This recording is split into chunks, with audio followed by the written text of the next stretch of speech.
Hi guys, how are you? I'm going to provide a very strong guide on how to prepare yourself for this upcoming Diversity Visa Lottery. This guide is going to break down almost so many questions most of you have been having. There are so many questions. I have compiled a list of so many questions. I have questions here. So many questions, which I'm going to break down to you and answer a lot of questions. Before I go to answer some of the comments, I will go through some of what the most questions I have been able to receive. And then from there, I'll answer some of your questions. The questions or issues will be divided into so many categories. There will be a category of eligibility, category of application process, requirements, winning or selection process, interviews, medical, starting the life in America, and so forth. So join me today in this live. Before I continue, I want you, where you are, to write down where are you watching this live from. Write to me, where are you now? Are you watching this one from Ghana, Kenya, Nairobi, the city of Nairobi, or in Kisumu, Meru, wherever, Mombasa? Where are you watching? If you're in Tanzania, where are you watching? If you are in another country, tell me which country are you watching from. So I see someone says is watching from Ghana, another one from Zambia. We have from Ghana. Almost everybody is from Ghana now. We have Malawi. I've been to Malawi. Hopefully this year I might be traveling to Ghana. We have someone in India. We have someone in Qatar. We have someone in Cameroon, someone in Uganda. So we have almost everyone around the world. And some people are watching this live stream from YouTube. Some are watching from, man, I see the support. Someone from Mali, someone from Nairobi, Kenya, someone from Ghana. Man, we have also someone from Tanzania. Okay, so thank you so much, each and everyone, for your continued support. So I want to ask one more question before I start to do a very long live. How many hours do you want to be live? Do you remember on the DV Lottery application, we did 8.5 hours non-stop the day of the results? And then we did it 2 hours, 2 hours, 2 hours. So should we do 1 hour, 2 hours, 3 hours, 4 hours, 5 hours? Let me know how many hours do you want today this live stream to be. How many hours? We have someone from Lesotho. Someone, man, we have people from everywhere. Okay, Lesotho. So far, oh, someone is watching from the United States, James Abuga. So I mean, this is very early, because now where I'm making this video is very, very early. Okay. Okay, so let me go and start doing a lot of things. Before I go to people's question, I would like to go and do a lot of the videos. One person says, take as much long as you can get all the information. Okay, you wish for, I'm going to give you. Okay, so let's keep rolling. Okay, someone says we need 2 hours. So how many hours do you want me to do this live stream? Remember, I have a list of about 100 questions. Okay, sorry about that. It's just the list of almost 100 questions, starting even what is the Diversity Visa Lottery? How do you apply for the Diversity Visa? What are the eligibility? What is the diversity? Man, so there are a lot of questions, but we are going to cover all these questions. Okay. Let's start this live stream. First and foremost, let's start with the official announcement, or the first question of the day. The first question is,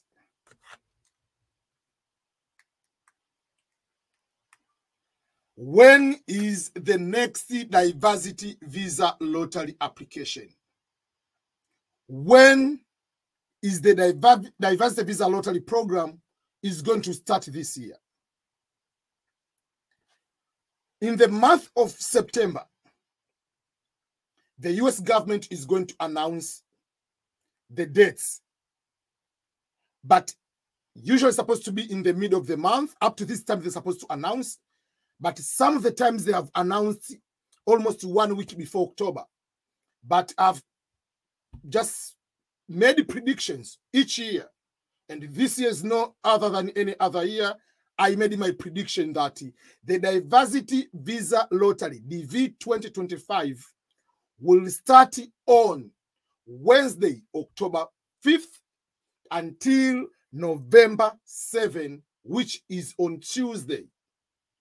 From Wednesday, October 4 to Tuesday, November 7.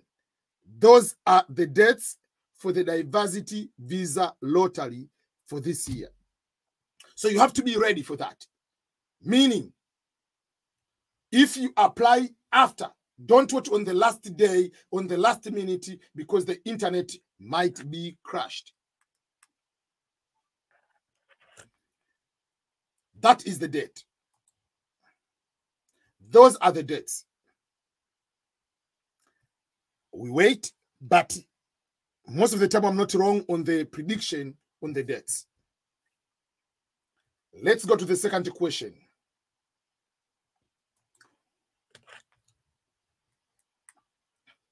Which website are you allowed to use to apply for the diversity visa lottery program? If you go to the Google search and type green card lottery, you will find so many links. Most of the links are not the official diversity visa lottery application website. There will be the website with the word .com, .net, .org, .whatever, but they don't have .gov at the end as the suffix of the domain. Any website under the United States government must end up with .gov, .gov, means the government of the United States of America. So the website is dvprogram.state.gov. DV stands for the diversity visa, so it's program, so it's DV program. State refers to the Department of State, which is in charge of operating the DV program. Then Gov, government of the United States of America. So the DV program is like that. If you apply in any other website, that will be not the correct website. If you go any day before the application of the green card lottery, you will not be able to apply. You have to go to this website on the dates which will be announced. For instance, if you go, let's say right now, to the website, there will be no application, because some people, they've been asking me, why, if I go right now to this website, I don't see anything? Why, if you go to the dvprogram.state.gov website right now, you cannot be able to see the application form? The DV lottery website, which is dvprogram.state.gov, if you open that website right now, there will be no application. The application, the form, you will be able to see it on the days when the dates are already there. So if you go before those one, you will not be able to see them. So you have to go, you have to wait until the DV lottery is opened. So that is what I want you to do. So, and you can apply on the dates I'm going to say. I've said the DV lottery will be on the dates which are going to be announced. And the dates, as I said, is between Wednesday, October 4, 2023 to Tuesday, November 7, 2023. So if you go before the dates, you will not be able to apply. You'll be able to see, check the status, just check the results if you are like the winner. You have to wait until those dates. And don't just wake up early in the morning of Wednesday, October 4, and check the results. I mean, going to apply. It has to be at noon, Eastern Standard Time, noon of New York, noon of Virginia, noon or 12 p.m. of Washington, D.C., East Coast time of the United States of America. In case you didn't know, the United States has different time zones, meaning there is Eastern Standard Time, Central Time, Mountainous Time, Pacific Time. For instance, if it is noon in New York, where I am right now, I'm in Central Time in Missouri, I'll be 11 a.m. Someone in Montana, they are using Mountainous Time, will be 10 a.m. Someone in California will be 9 a.m. That means from California, Pacific Time to Eastern Time, there are 3 hours difference. From Mountainous to East Coast Time, Eastern Time, 2 hours difference. Central and East Coast, 1 hour difference. So don't wake up early in the morning and go and check the results. I mean, to go and try to fill the application form. So you have to wait, or you can simply do this way. Go to the Google search and type, when it is noon, or when it is 12 p.m. in New York, what time will it be in, put your country, Ghana, Kenya, Tanzania, Sudan, Lesotho, Cameroon, Oman, whatever, Liberia, whatever country you are, right that way you'll be able to see. But remember, all of your countries, if you are in Asia, whether you are in Africa, it will be in the evening. So don't wake up in the morning and try to fill the application form. And when you go to fill the application form, instead of just be able to see, check the status and everything, you will see something which is green, which will say begin entry. That will be something you'll be able to see. Begin entry, it will be for you to be able to see the application, and you'll be able to see that is where you are going to fill the form. It will be instructions, then photo requirements, then there will be a green which says begin entry. Begin entry means start the application. So that is when the application form is available at that time. So if you go to the website, which is DV program, at the moment you don't be able to see. If you go after 12 p.m. of the last day of applying, the form will disappear. So those are the things you need to make sure that you understand, so that you are good to know and good to go when the application is going to start. The same website you are using to apply, the same website you use to check the results. dvprogram.state.gov. Don't use any other website. You receive the email from other people, other companies like usafi.com, whatever. You are winner or going to apply. It's the time to apply. No, you don't apply through that way. Yes, you can use someone to help you manually, like you know the person, but not to go online on those other websites and they say pay $100 to apply for the DV lottery. No, don't do that.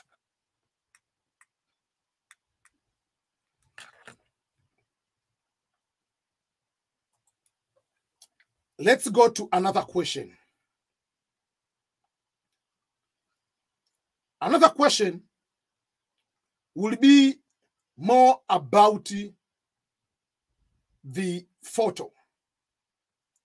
The photo is very, very important. the DV Lottery application photo. I want to make sure that you know everything about this one. So, number one thing which makes many people be denied this application is the photo. So, we need to know, how do you go about it? How do you make sure that your photo is going to be correctly? How should we do that? How are you going to take the photo? If you are far from the studio, how do you take the photo to make sure that this photo is going to meet the requirements? That is crucial in this application. I'm going to share with you tricks you can use to take a photo. And then, at the same time, I'm going to give the ways you can make sure that when you go even to ask someone to edit the photo already will be easier for the person to edit, but not to make a lot of mistakes or a lot of editing, even the photo not to appear as the correct photo of you. So, let me start with this question. What device are you allowed to use to take a diversity visa lottery photo? What device? Is it a requirement you must use a camera? Is it a requirement? Is it a requirement you must use a phone? Is it a requirement to use a tablet? What device is it allowed? If you go to the DV Lottery instructions, obviously, you'll be advised to use, obviously, a camera, because these instructions were made many years ago. They're just changing one line, maybe whatever. Obviously, the point is not about what device you can use. The point is the quality of the device. For instance, this camera I just bought not long ago, just like last week. This camera is about $600. But this iPhone is 1,400, something like that, because it was iPhone 13 Pro Max, 1,000 GB, 1 terabyte.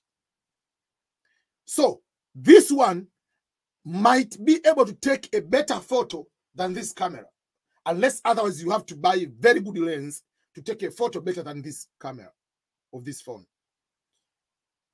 This phone will take better pictures than this Techno, whatever phone, whatever it is, I don't know. So you see, there will be that way. So the point is not what device. The point will be the quality of the camera you are having.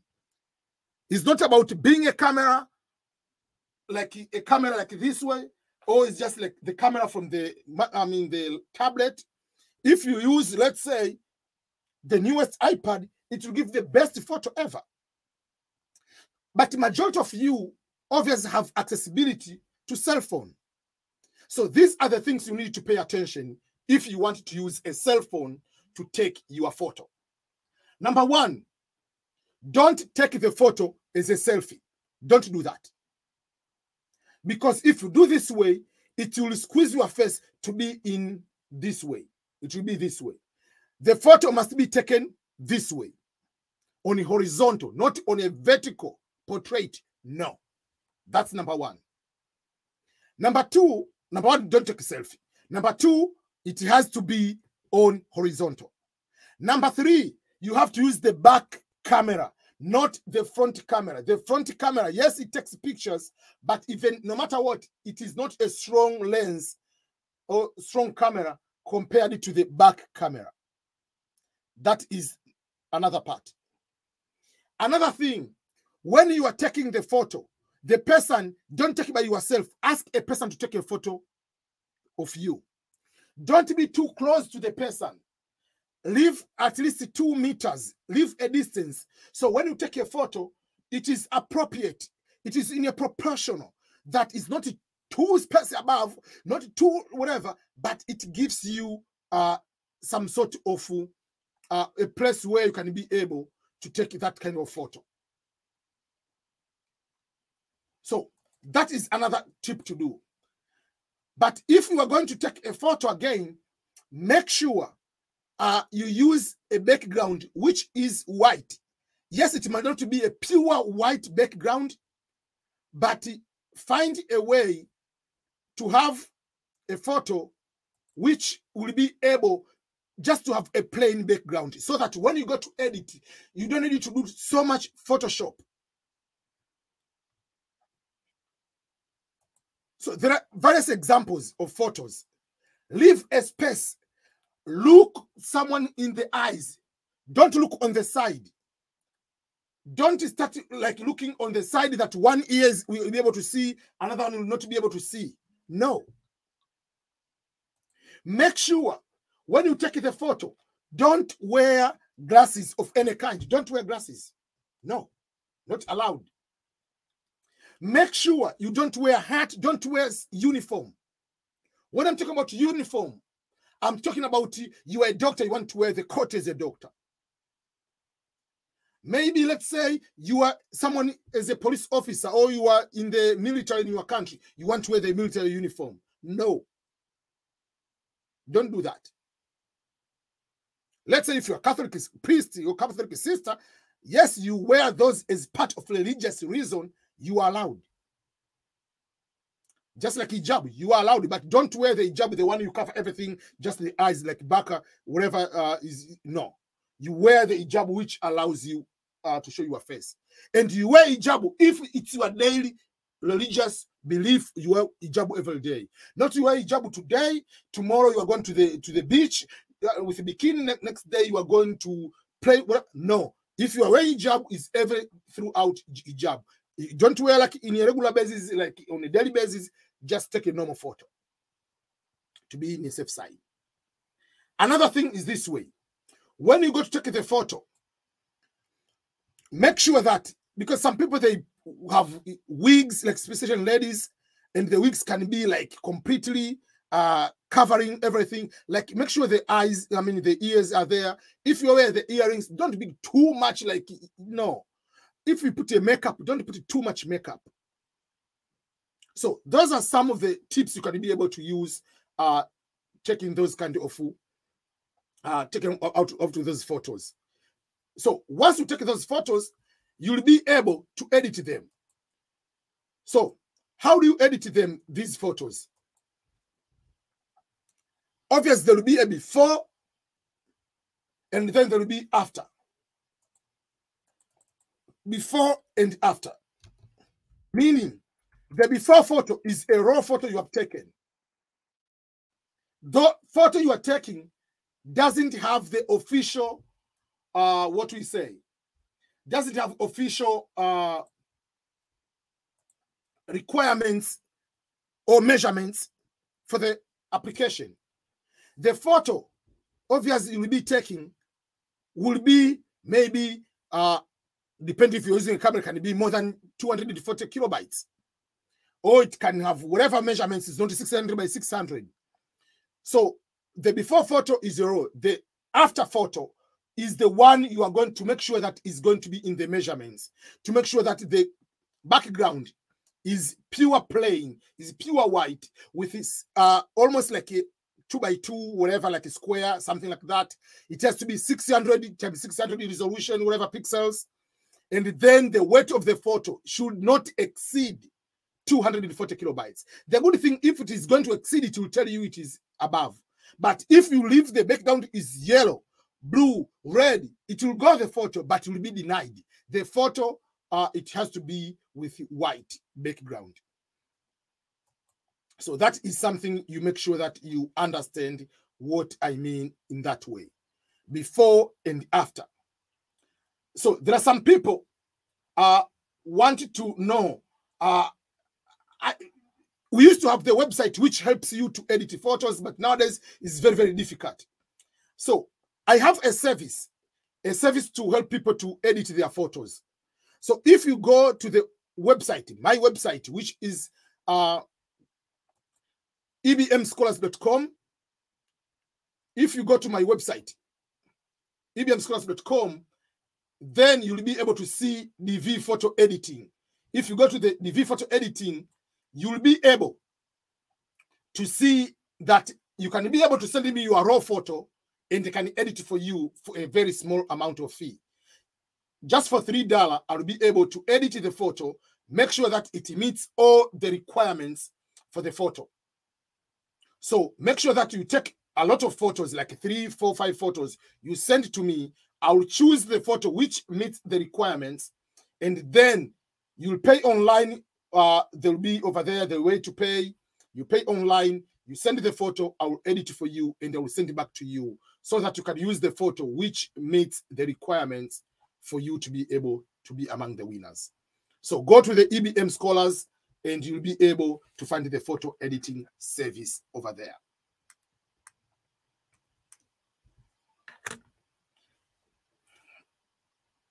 So you send the photo, like if you take multiple photos, like 3 photos, you send those 3 photos to this email, ebm@ebmscholars.com.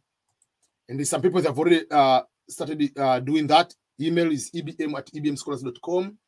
You send the receipt of payment. So if you are taking 1 photo, you click here. 2 photos, $6. And 3 photos, 4 photos, whatever. Yeah, so it's to make sure that way we can do that. But my opinion would be, it will be easier and cheaper, even, because if you do online, it is $7 most of the companies, but you do $3 to edit the photo. But you can come to the EBM Scholars here. You can see the DV Lottery application. What you can do, you can send the photo, and I will send you the information. Then I can do the full application for you now. So you can take the photos, send to me the photo along with the information. I will send you the information in Microsoft Word. You send me the information. I will edit it, photo to meet the requirements, and they'll go to do the application for you.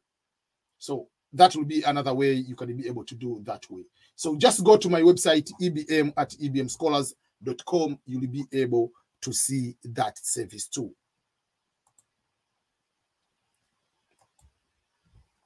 So those about the photo. Make sure the photo is #1 important thing. If you go to look the reasons as to why many people don't win the diversity visa lottery, there are so many reasons. The #1 reason, obviously, is the number of applications is higher than the number of winners who are supposed to be the winners. For instance, the previous diversity visa lottery application, the number of applicants was 22 million. This we call the number of qualified applications, 22 million. The number of winners of the DV 2024, the results which came out on May 2023, the winners were 143,000 winners. What does that mean? It means in every 155 applications, 1 person was the winner. That is the range. That is the probability. That is the ratio. How many winners in how many applications? 1 winner in every 155 applications. But if you take away, if you remove the reason of being like so many applications and they want fewer winners, it means if you go to other factors, then the #1 factor, #2, the biggest factor, apart from the number of applications, is the photo. So your photo must be taken seriously. Because if you don't do that seriousness, you are going to be denied to be the winner just because of the photo. And the photo, some people, they concern more about the photo of themselves as the main applicant, but the photo of the derivatives, the photo of the dependents don't meet the requirements. They will eliminate you. So if you are the main applicant, make sure your photo to meet the requirements. Also, the photo of your child must meet the requirement. The photo of your spouse must meet the requirements. Make sure that the photo must meet the requirement of yourself and the derivative. If your photo is good, the photo of your spouse is not good, you are going to lose. So don't go to the studio, take the photo of yourself and ask a teacher in the school boarding, the teacher to take the photo of your son or your daughter with a broken lens of the techno. The photo doesn't meet the requirement. The teacher is taking the photo of your child, doesn't know where to position the child. The sun is behind, so it is dark in your face. There is a shadow. You are going to be denied. Make sure that you are well prepared for the photo of yourself and the photo of your dependents when you go to apply for the diversity visa lottery. Take it serious. It is better not to win just because there are so many applicants than not to win because of the photo. Last year, I went to Tanzania and I was doing applications for some people. So I took the photos using camera and applied for them. So many people have been able to win. So this year we are doing in Tanzania and in Kenya. But send us the photo also online. We'll be able to see, to review, and help you to apply if you want that way. Because some people, they want to use the photo they used last year. Because you went to the studio last year, you have a very nice photo. You want to use the same photo used for the DV lottery application. Don't do that. Not allowed. So the photo is very, very important.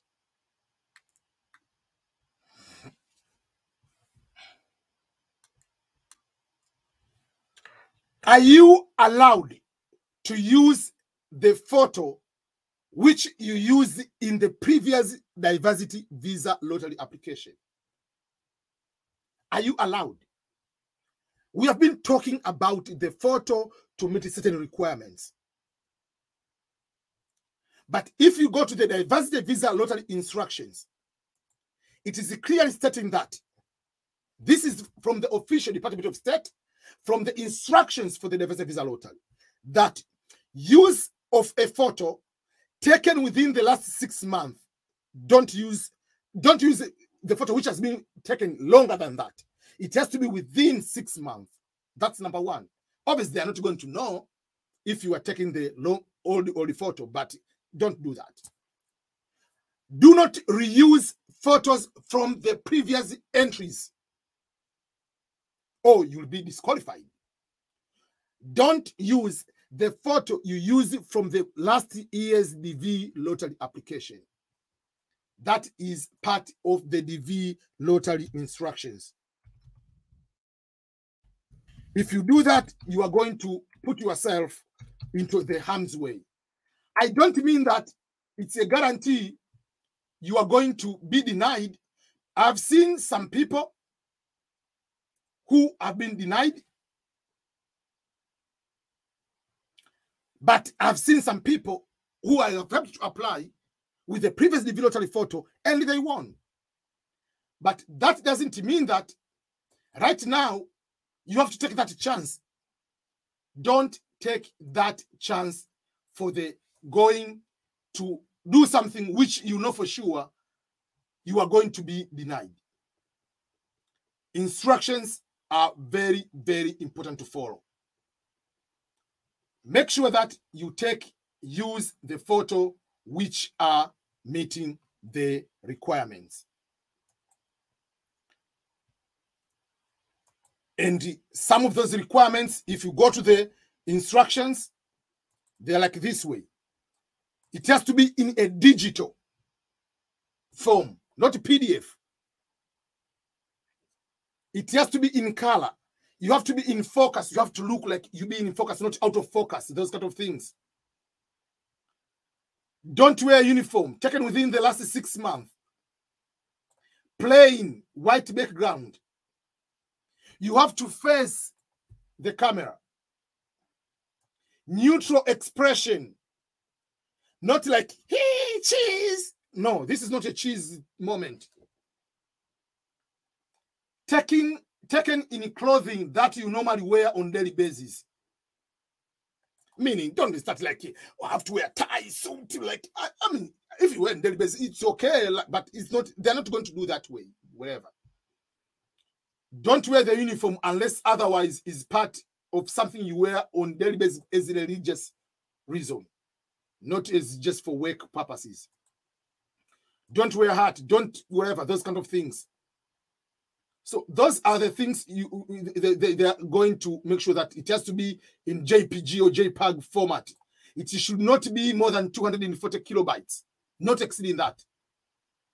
It has to be a square ratio. Dimension, pixels, it has to be 600 and 600 pixels. Those are the most important things you need to make sure that you understand. Do not submit a photograph older than 6 months, or do not submit a photograph that does not meet all the requirements which I've described below. Submitting the same photograph that you submitted with a prior year's entry, don't do that, because that photograph, or even a photograph which has been manipulated, too much digital editing, too much,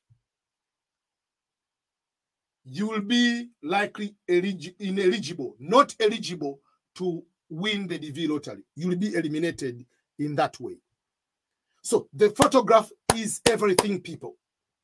So don't assume, oh, because last year I went to the studio and I paid maybe $3 and I got this nice photo, I'm going to reuse that photo. Yes, you can win. I used my nephew 1 year, and the following year I used the same one because I didn't have any photo, whatever, but the person won. But don't take a chance.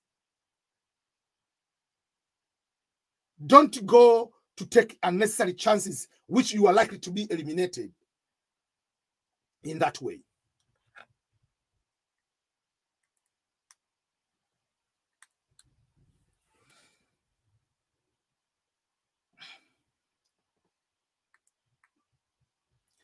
How many times are you allowed to apply for the diversity visa lottery? How many entries are you allowed to submit? Each person will be allowed to do 1 application.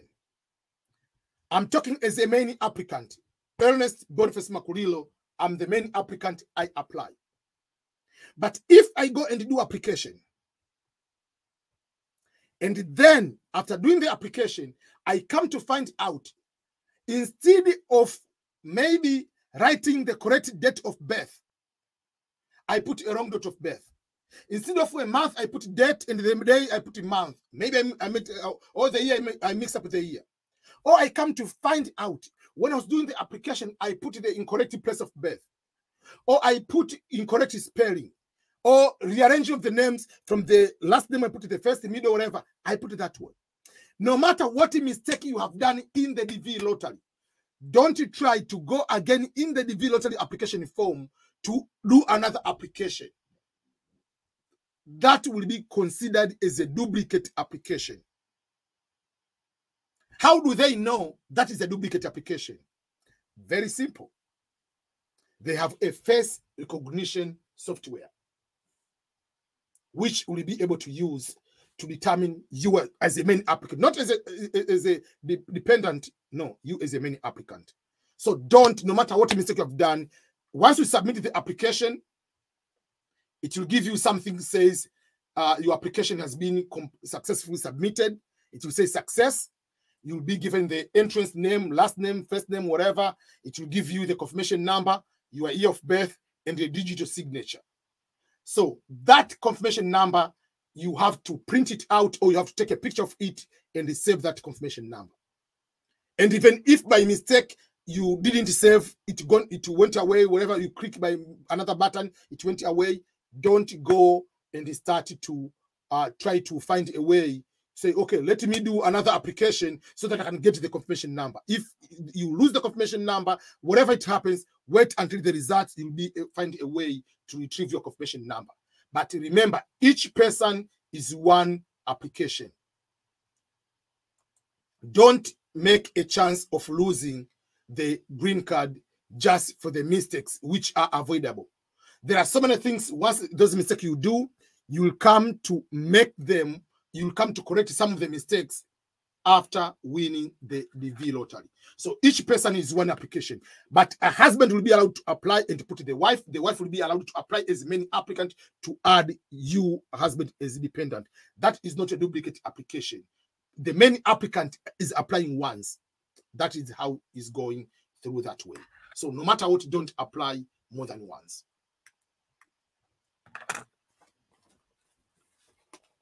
So those are some of the things to pay attention to.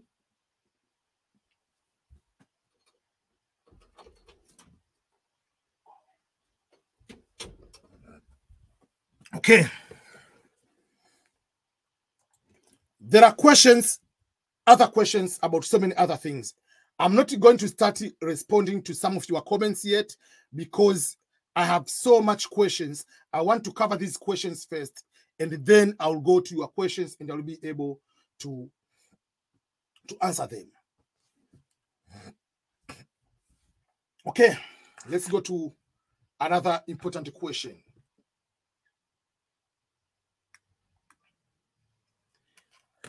There is a big difference between application for the diversity visa lottery, selection of diversity visa winners, and getting the visa as diversity visa lottery winner.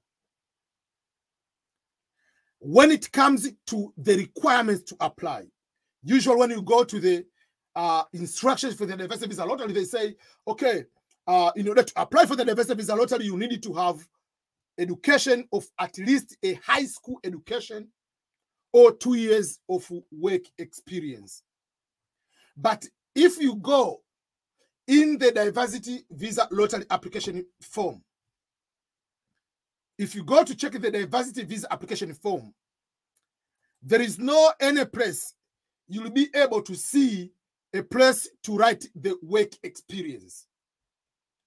There will be a place on the diversity visa lottery form where you will see the level of education. They will be asking you to select primary school, high school no degree, high school degree, vocational, some university courses, university degree, some graduate courses, masters, some doctoral courses, doctorate degree. They'll give you those kind of options. But there will be no place to put work experience. Don't panic. Why? When you fill this one, even if you ended in primary school, has nothing to do with the selection. Because Zinedine Zidane, who was Real Madrid player back Juventus time, then he became the coach for Real Madrid, he ended up in primary school, secondary grade. Cristiano Ronaldo, Lionel Messi, they don't have even high school education. No, they don't. But if they win the DV lottery, I mean, they don't need to apply. If they win, they can qualify because they are professional players at that caliber. So, selection of the DV lottery doesn't care about your education, whether you have doctorate, whether you have bachelor degree, whether you have vocational, whether you have masters, whether you have whatever. They don't care in selecting you. They don't care whether you have 50 years of work experience. They don't care whether you have 2 years of work experience. They don't. So, In that case, when you apply, selection doesn't mean anything. But once you win, now your education and your work experience matters a lot. In order to be given the visas, they have to confirm that you have at least a minimum of high school education, or if you don't have a minimum of high school education, you need to have a qualifying work experience of 2 years and above in the last 5 years. So there is a way on how you put your work experience correctly, how you write your description of what you are doing, how you write the title of your job, things of that nature. So don't fear to apply just because you haven't graduated high school. And when you say high school, you mean that is the minimum qualification in terms of education. But if you have bachelor degree, there is no problem. Even if you don't have any 1 day of work experience, you have high school or bachelor degree or master's, whatever. Or if you are currently a university student, you selected some university courses and you don't need to have a proof of work experience. So this is what I was trying to answer to you. Like, does the US government prefer people with degrees to win the DV lottery? No.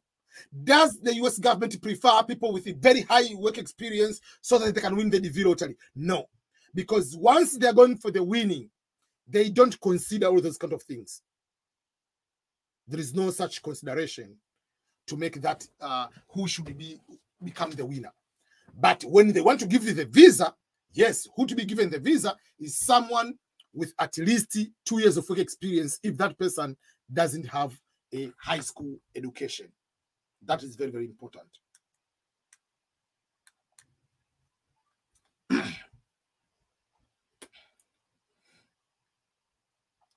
Okay.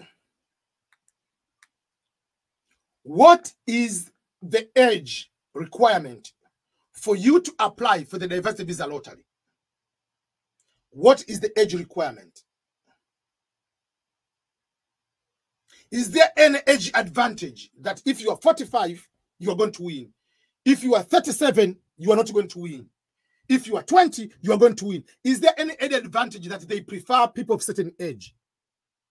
Or if you are 60, you are not allowed to apply. Is there any limitation of any kind? The answer is yes and no. There is no minimum or maximum age requirement for you to be able to apply. But based on the fact that they prefer, or if you win, you need to prove that if you need to prove that you have at least a high school education, or you need to have 2 years of qualifying work experience, by default, it will make you to become at least 17 to have a minimum age to apply for the DV lottery. Why is that? Because in order for you to graduate high school, almost all over the world, high school is 12 years. From primary or elementary school to high school is 12 years of instruction, 12 years to be in the class. So if that is the case, is 12 years. It means, let's assume that person started first grade at the age of 5. So 5 plus 12 is 17. So someone who is 17 likely will be able to graduate high school. So will be able to get the visa in that case. So if you have a child who is 17 years old, who is 18 years old, despite of adding that child in your application, make sure that child has an opportunity to apply on his own, on her own.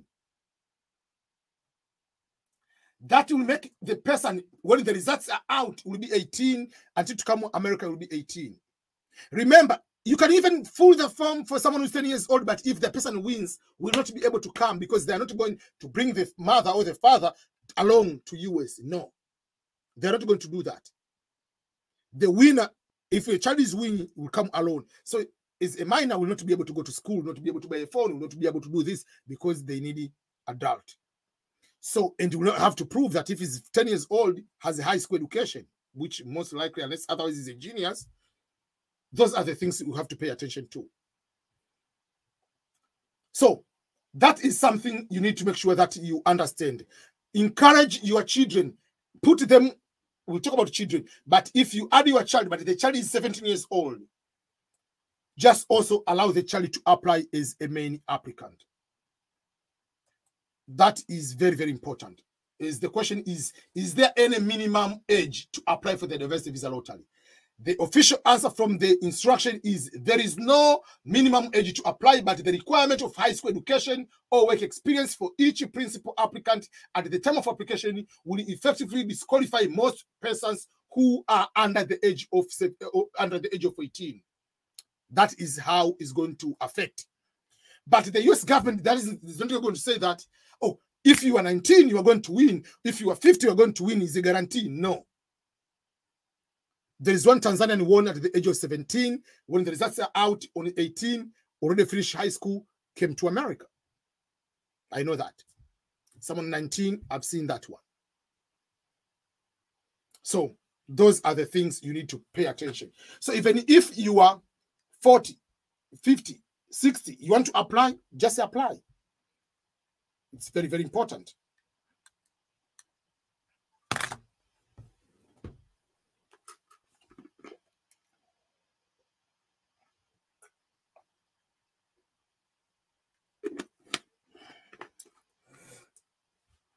Okay.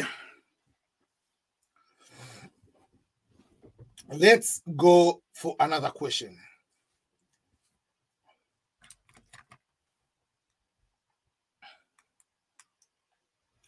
What are the advantages of the diversity visa program? Why am I talking all the time to apply for the diversity visa lottery? What are the advantages? What are the benefits for you to become a permanent resident? Let me start with the diversity visa program. It's free to apply online. Obviously, if you win, there are certain costs you have to associate. It is an opportunity where you don't need to have a family member, a brother, sister, father, mother, who is a US citizen to sponsor you, or a green card holder to sponsor you. This doesn't need that type of sponsorship. So you can apply and possibly be the winner wherever you are. You never know, as long as you're coming from a country which is eligible. So some people already have a very good life on their own, but still I advise you to apply. It doesn't mean that to apply for the diversity visa lottery, you don't love your country. You are not patriotic enough. Maybe people who want to apply for the diversity visa lottery, they don't have good life. No. You might apply this one just for the benefits of your children. The children to get opportunity to study in America. Opportunity for children because you might have a good life, but your children, you are preparing them for opportunity in the future. So these are some of the benefits for you if you win, or if rather to become a green card holder, to become a permanent resident of the United States of America. Number one is you don't need to apply for any visa again to come to America. You'll be traveling to America and go back to your country if you want without any problem. You don't need to go to the USA Embassy again to ask for the visa. Number two, you don't need any work authorization to work in the United States because you are a green card holder. Once you win, you come here, or once you have a green card, you are given social security number. There are three types of social security number. There is one social security number which says it will have above your name, it will say social security number, whatever, is not applicable for work authorization. There is another kind, is say work authorization under DHS. That means you will be allowed to work under Department of Homeland Security authorization. For instance, if you're a student, whatever, there are those kind of things. And then there are social security numbers, which will say will have no those words. Like if you are a green card holder or a US citizen, will not have those words. That means you are not limited to a particular job, to a particular company, particular whatever. You are not having those restrictions. So you'll be allowed to work without any problem. Any employer will be able to hire you. Obviously, there will be a challenge to getting federal jobs because most of those, they prefer someone who is a US citizen. Another advantage, you are allowed to operate a business here. You can come and take a business here, take it to another country where you are. So you can use this opportunity to come and go anytime to take a business. Or you can start the business operating here. You can do your investment here. You can start the Airbnb, whatever rental, whatever things you can sell on Amazon, whatever. You can operate easily that way. And another advantage is not a must to live in America. You can do this way. There are some people, they already have good jobs in the government or private sector, whatever. So someone, as long if you are a green card holder, you are not allowed to live outside the United States for 6 months and above consecutively, unless otherwise you get permission. So if you decide to live outside the United States consecutively, you have to get permission. So it can be, let's say you're going to your country, stay for 5 months, you get into the plane, you come here for vacation, stay for 1 week, and then you go back. If you want to do that, you can do that. But another way, you can fill what we call the advance parole form. You can fill the form, which is kind of like permission. I have another job. You can go then stay for 2 years, then come back here, stay for 1 month, then you go. There is a way to fill that form and you live overseas if you want. So that is another way to do. But guess this way, when you say you are allowed to work, guess what? There are so many advantages of COVID. One of the advantages of COVID is nowadays there are so many companies, they want people to work from home. Because it's so expensive to rent these houses, I mean, the office facilities, running the business, whatever. So there are so many jobs you can work from home 100%. So because you have green card, you don't need to work in your own country like with any other company to get $500 per month or $700 per month or $1,000. You can apply, work in a company in America because you are green card holder, you submit everything. They give you the job. They don't care where you live. You can go and live in Ghana, go live in Nairobi, go to live in Tanzania, go and live in Sierra Leone, go and live in Qatar, whatever, the Philippines, in whatever. You can live in any country. And as long as you work into the same work hours, you'll be okay. I remember one time, was 2021, during the COVID, whatever. I traveled to Tanzania, but I didn't want to take a work leave. So while I was in Tanzania, what I did was I was working the same work hours of here. So here the work was from 8:30 to 4:30, whatever. So what I was doing, because you have 8 hours difference, I was working from 4 p.m., which is 8 here, from 4 to midnight, 12 a.m., up to midnight. So that means all those time, then I sleep in the midnight.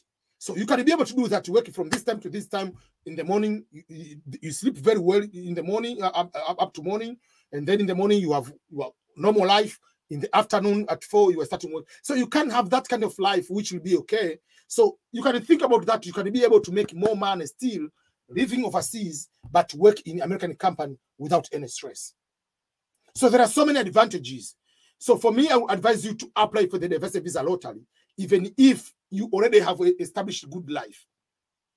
Because if your kids win the green card lottery, you win and you come with your children, let's say they're in high school, they go to college, even if they pay, they'll pay like any other person, like who is a citizen or green card holder, live in that particular. They're not going to live to pay as an international student.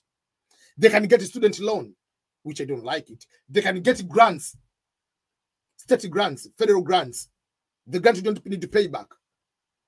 So there are all those kind of things people will be able to do. So I advise you, make sure you apply.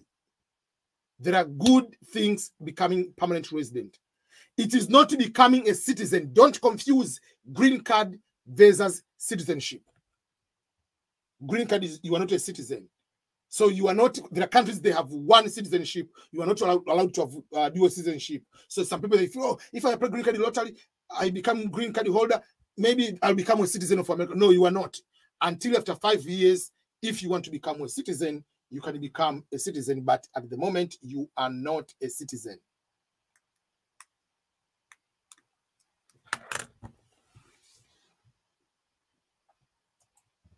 Okay.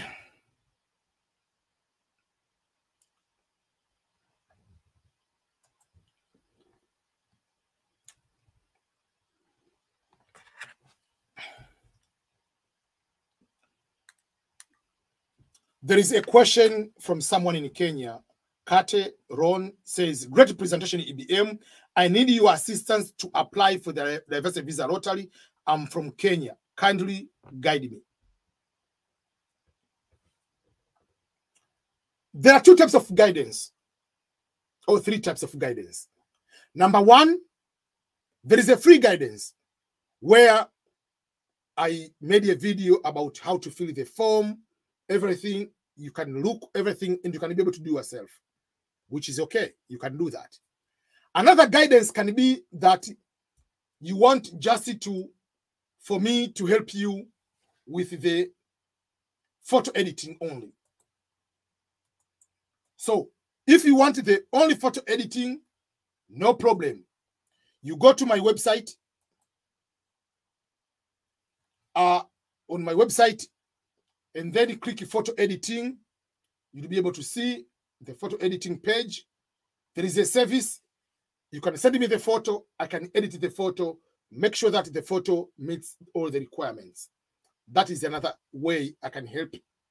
Another way will be if you are far away, whatever, you choose, you want EBM for me to edit the photo and fill the form for you and send back the confirmation number. I do that for $10. So that is another service you can be able to do. You send the photo and the information, I will edit, and you pay $10 per main applicant. So if you are husband, you have 3 kids and a wife, that is $10 for you as a main applicant. If your wife wants to apply, we'll pay $10. I will add the wife, add you and all the kids. I'll edit you the photos in that way without a problem. So that is another way if you want that kind of help. Another help of guidance will be, I'll be in Tanzania. I have the office in Tanzania. I have already registered my company in Kenya. I will be in Nairobi as the office for the entire time for the DV lottery application. I haven't announced where in Nairobi will be, but it will be more like downtown. But I'll be traveling to some of the cities in Kenya. Probably will be Mombasa, will be Kisii, probably will be Meru, probably will be Nakuru, Meru, possible, I don't know yet, some of the places. In Tanzania, we'll be having Dar es Salaam, we'll be having the office in Zanzibar, but there are some places we'll be able to do in Arusha and some other places we do not know yet. But this October also, I'm planning to travel to, possible, if they'll be okay, I will travel to Ghana. In Ghana, I will not talk about green card only, but I plan to talk about green card and other opportunities. So people in Ghana, I'm still working on the logistics, but it's so expensive to travel to Ghana because I'll be in Tanzania and Kenya at that time. Flying from Tanzania and Kenya to Ghana is almost the same flight ticket will be like from US to Ghana, so which is so crazy. I don't know why traveling within Africa is that expensive too. So I might go to Ghana to have an event I'll do at the university, possible. I'm thinking about possible to go to Burundi and possible to go to DRC, Congo, because those are the countries. Also, they watch a lot of my videos. So people, if you are Eldoret, someone is asking, can you come to Eldoret, Kitale? I might come, because if I'm coming to Kisumu, I might drive to Eldoret. I've been to Eldoret 3 times already, but I've never been to Kitale. I know it's not far from over there. I've never been to Nakuru in that particular way. So those are the ways I'll be able to do. So when I come to those countries, yes, I'll come on my computer, I can help like for free, like if I'm in that country, because if some of the countries I don't have the work, I'm not allowed to take the money from another country. So if I'm in that particular country and you ask me, can you help to edit this photo? Yes, I will quickly edit you a photo, things of that nature. I'll be able to do that, those kind of things. So, but I haven't finalized some of the processes, like which, because I have to work with my team, like when should I be in Nairobi? When should I be in Nakuru? Where should I be in Accra, Ghana? Where should I be in Bujumbura, Burundi? When should I be in Congo? So those are the things I have to work on it. And all those things have to happen in the month of October. I want to take this opportunity during the time for the DV Lottery to come there to help people in person. Like, okay, let me help to fill the form quickly. Help me with something. I can help you with that. Talk to you about Green Card Lottery. Talk to you about other opportunities. Answer so many questions in person in those countries where I will be able to do that. So if you are in a place where I'm not able to travel, yes, I still be able to help you on the guide. Just go to the EBM Scholars website, which is www.ebmscholars.com. If you go to that website, you'll be able to see the section about DV lottery application. There is DV photo editing, those kind of things. Yeah, I'm still working with the automatic photo website, which will be able to edit your photo. It hasn't been completed yet, but now you can send it the photo, and the manual we can be able to edit for you to meet the requirements in that particular way. So those are some of the guidance we'll be able to provide during the Green Card Lottery application.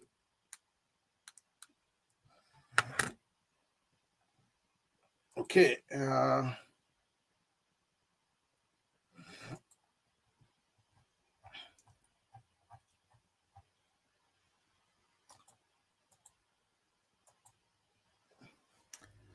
That is a very good question. Okay, one sec.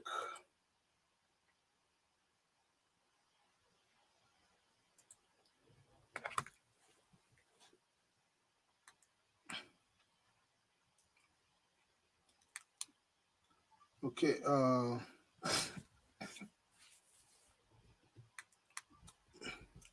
Apart from diversity visa lottery, is there any other route to enter the United States of America?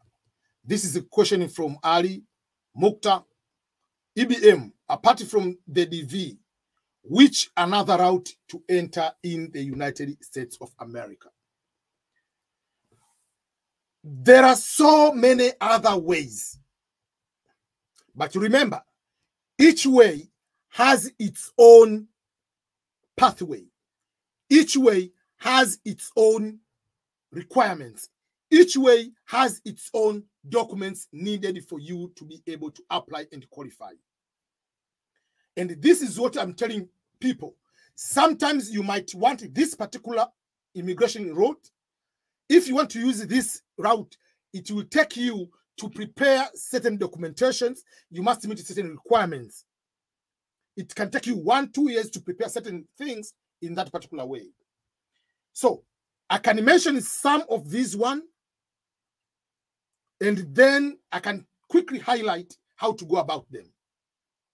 For instance, someone can be able to come through education. Education, there are two ways. You can come as self-financing student. That means you pay your own tuition, fees, and living expenses, which is expensive.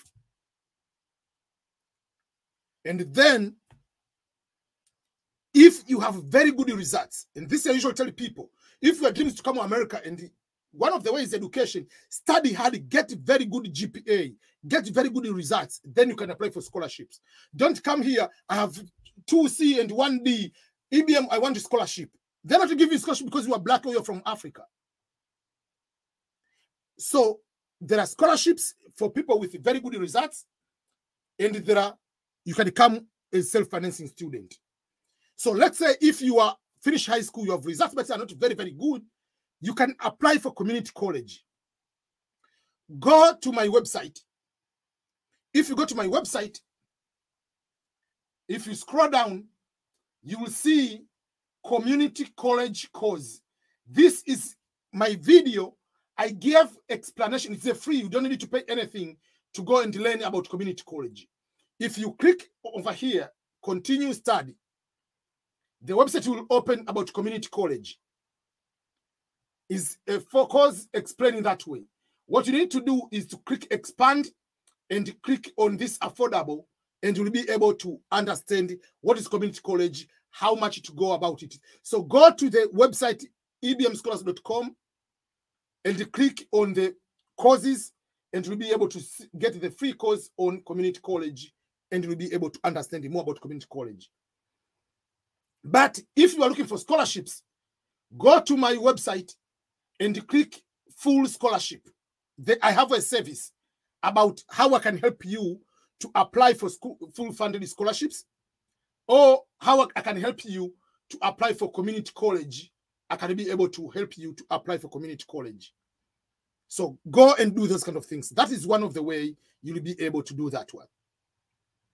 But you can also go and learn more about that course, and you can do by yourself. You don't need to use EBM or any other person. You can do by yourself and be able to do that way. Another thing, another way, people can do a visit visa. So a visit can be, you have a friend, you have a family relative, they can send you the invitation letter and apply for the visiting visa.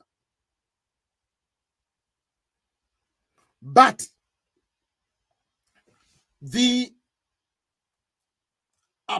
when you go to apply for the visiting visa, it's not more about the invitation letter, because people, so and so, give me the invitation letter. It's just like that letter has 1 or 0% chance of helping you. What helps you, it's you who is asking to the US Embassy to give you the visa. To prove that I'm going to America, I will come back to my home country. So those are the things which are very, very important for you to do that way.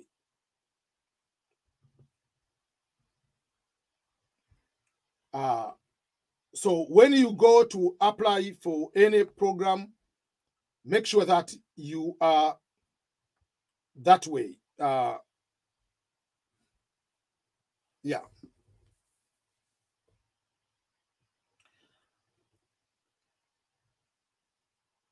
Yeah.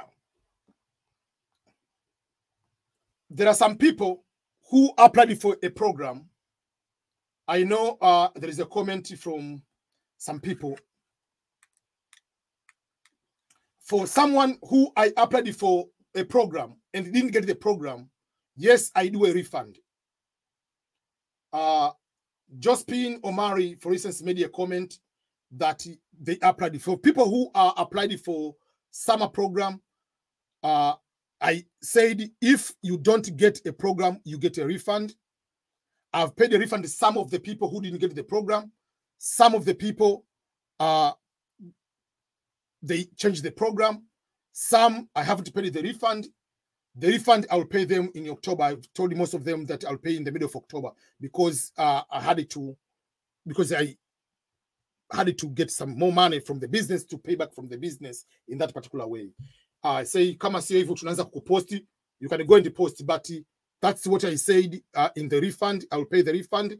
If you want to post, you can post. There is no problem. You can do that. Go ahead. Post anywhere. But I have the right also to, if the post is about defamation, I'll file for me. Also, I'll go to the court for defamation. But if for the refund, you can allow it to be even to go to court, like because you pay someone for the service, you can get a refund. There is a process to get a refund. You can go to the court, you can get a refund. But if you post me in the defamation manner, I'm going to the court for destroying my name. That's it. I want to let you know that way. Just making sure that that is what I'm trying to explain that way. Yeah. Okay. Another question is, let's continue with the other ways. The other ways can be going for the conference, but you must make sure that the conference is appropriate to what you are planning to apply. You cannot be a medical doctor and you're going for conference about cooking. So it has to be a little bit compatible to what you will be doing that way.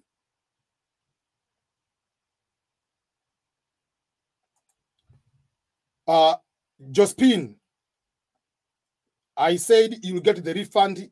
That's why I announce in any program I do, if I don't give the program, you get a refund. So don't worry, you'll get your refund. Josephine Omari, no one forced you to give him money. Stop your nonsense. Yeah.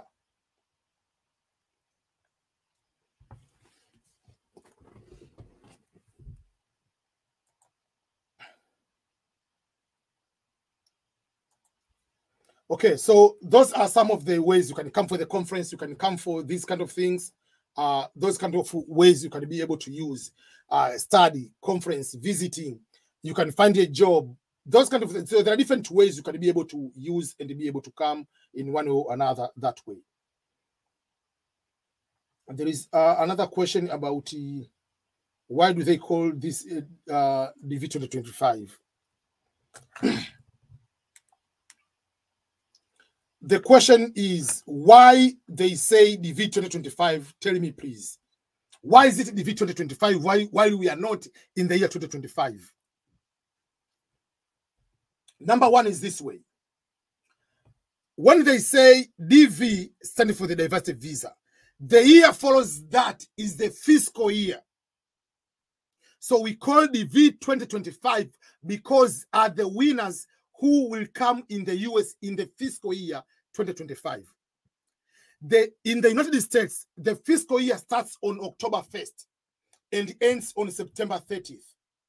So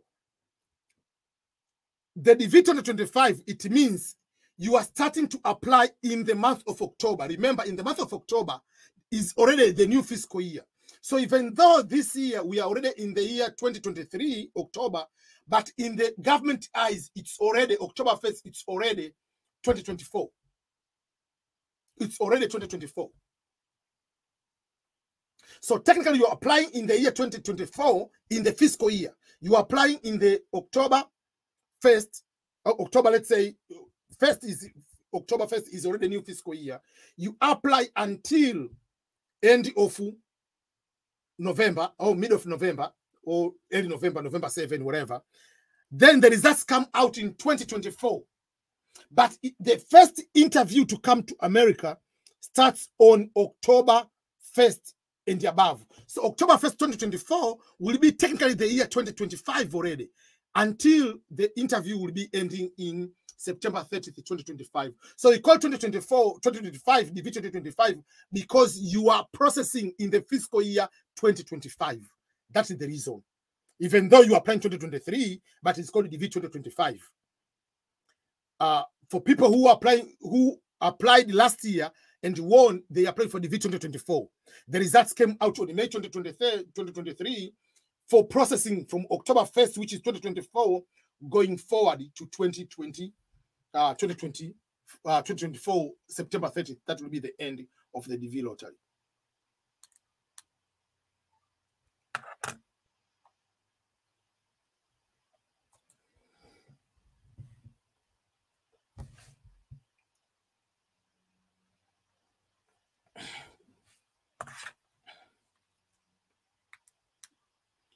There is a very good question from Delawala, Fakhrin Delawala. I have applied it to almost 12,000 vacancies in the United States as a PhD holder with no luck. It seems immigrating through work is extremely hard. Is DV the only way you have a slight chance? No. This is the issue. First of all, I like your commitment to apply those many jobs.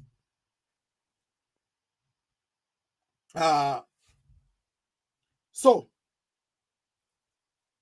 what is the most important part when it comes to the issue about applying for jobs? The problem is, I don't think you have applied 12,000 jobs, which says we are hiring someone from outside the United States.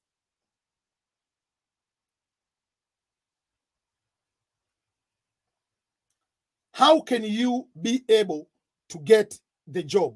The problem is, don't apply a job which doesn't say that this job is for everyone. It has to say this job, they can sponsor you.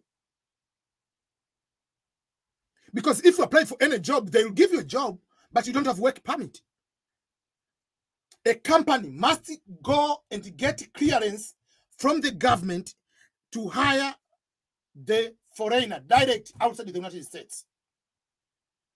So for me, I have to find a job. If I'm the one applying for a job or as a PhD holder, it has to say, if you are going to apply for a teaching position, let's say molecular biology, does the university say will offer sponsorship for this person?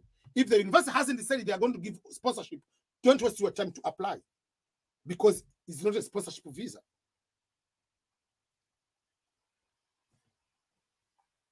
So that is something you needed to do that way.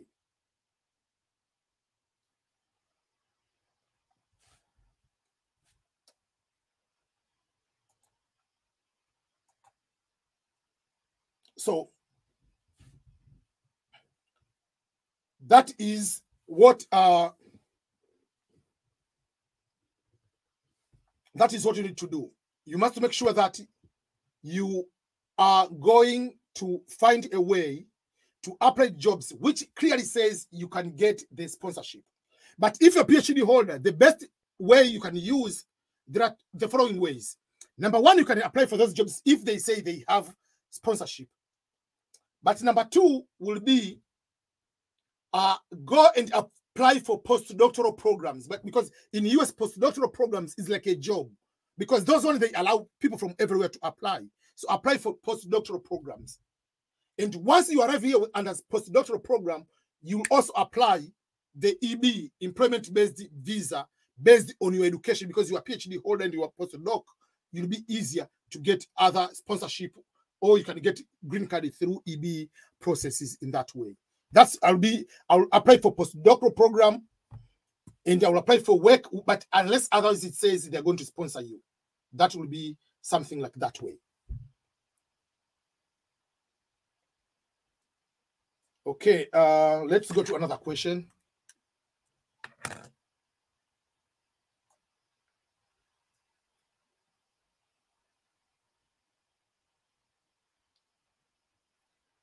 Someone was asking about community college, if they have scholarships.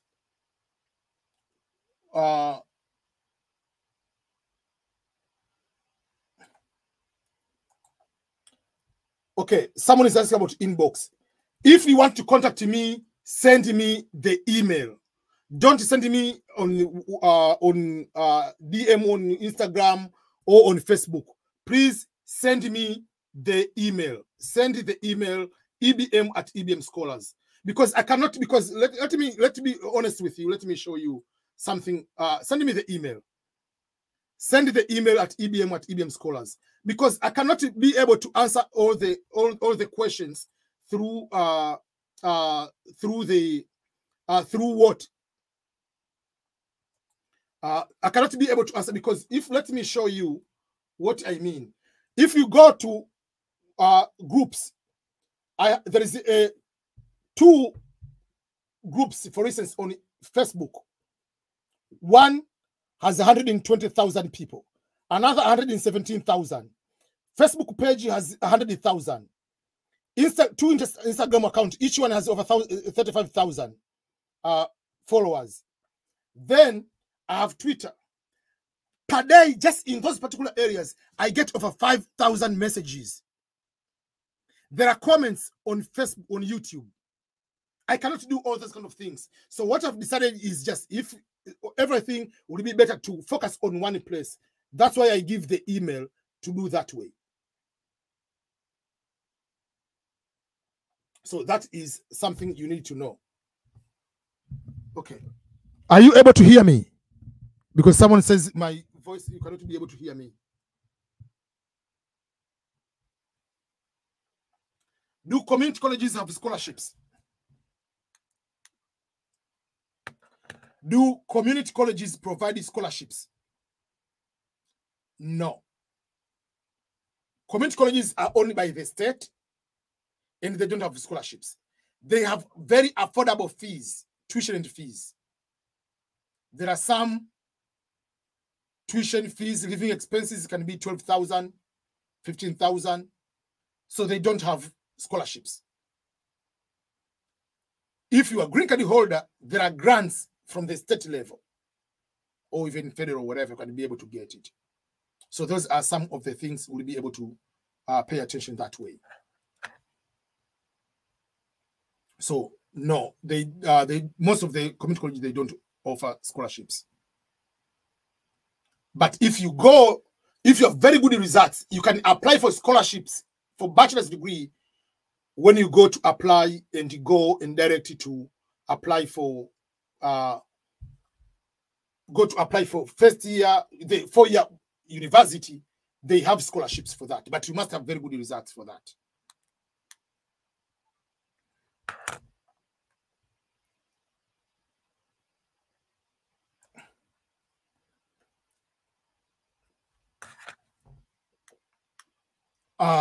Can I apply for the DV lottery and the school at the same time? Yes, you can do that. You can do that, and that is what I'm trying to encourage people to do. Apply for the green card lottery and continue with your life. Apply for green card lottery and continue with your own life. Meaning, if you have a bachelor degree, you want to apply for masters, apply for masters. But don't apply green card lottery and stop everything, and every day your job is to pray to God. No.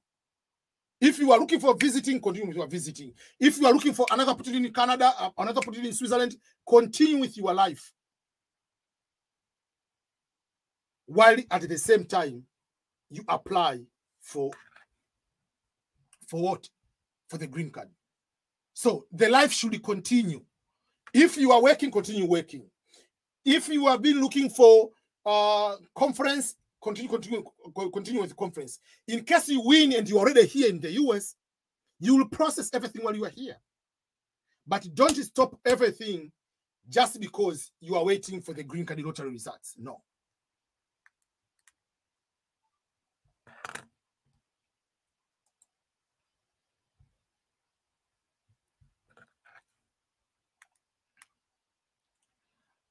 Ahmed is asking, I have 14 years of study.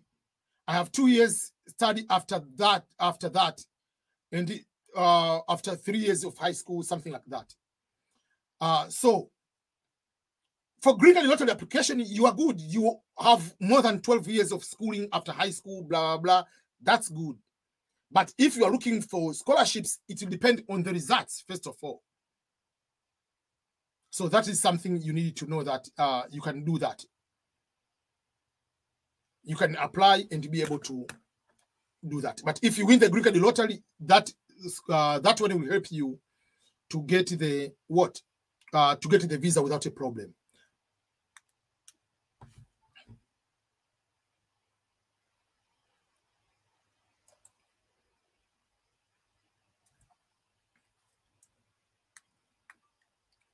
There is a question which is frequently asked. I don't have high school, but accounting diploma.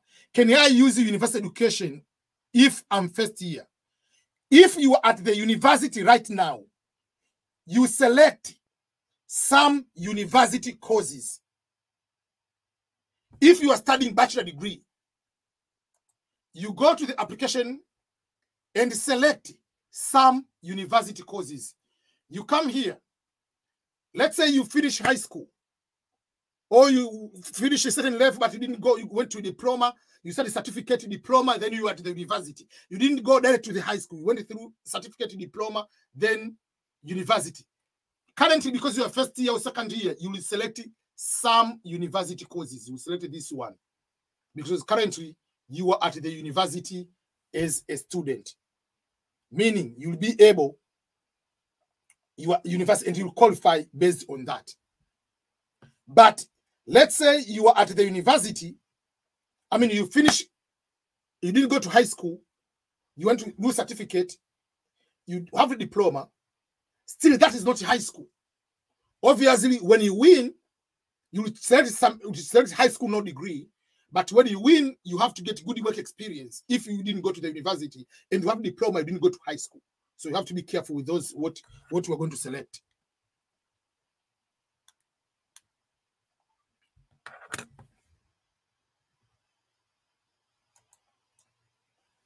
Please, sir, can you help me to apply for the DV next month? Yes, I've explained the ways on how you can be able to do that well.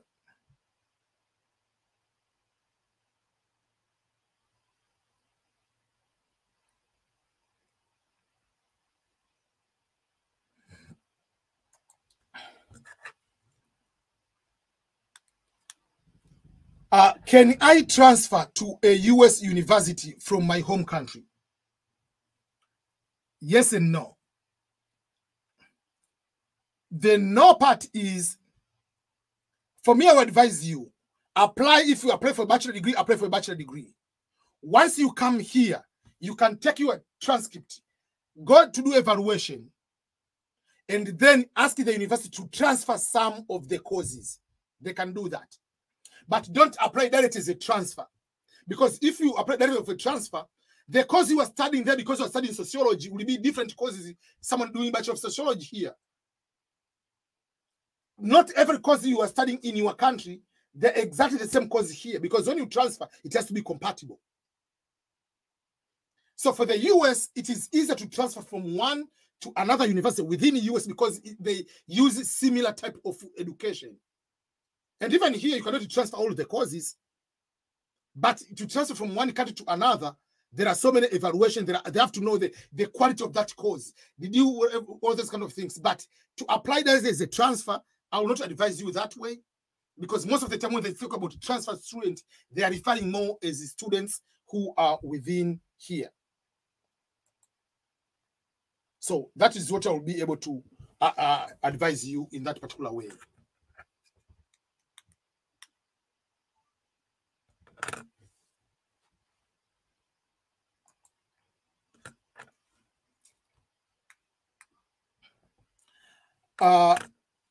The question is, please advise on the hosting process. When a person does not have anyone to host them, and does the EBM scholars assist in hosting at a fee?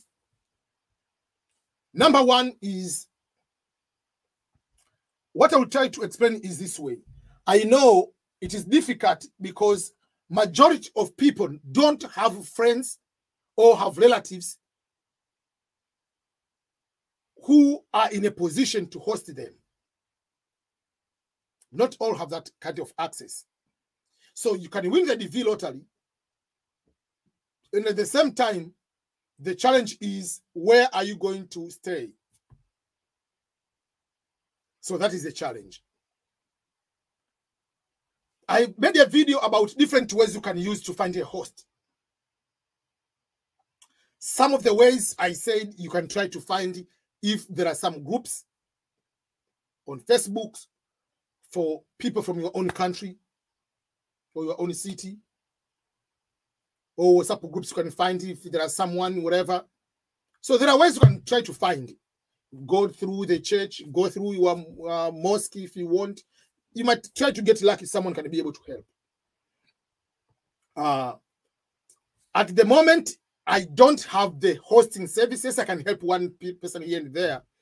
But the goal possible by the end of this year, I want to rent apartment, because it's not advisable to bring so many people to come to stay at my house. No. So I have to find the apartment somewhere where, yes, for a certain fee, someone will be able to come, pick from the airport, bring the person there, make sure they have the social, make sure that they have the initial starting life here in America in that particular way. So that is one of the way you can be able or to be in a position to get where to start.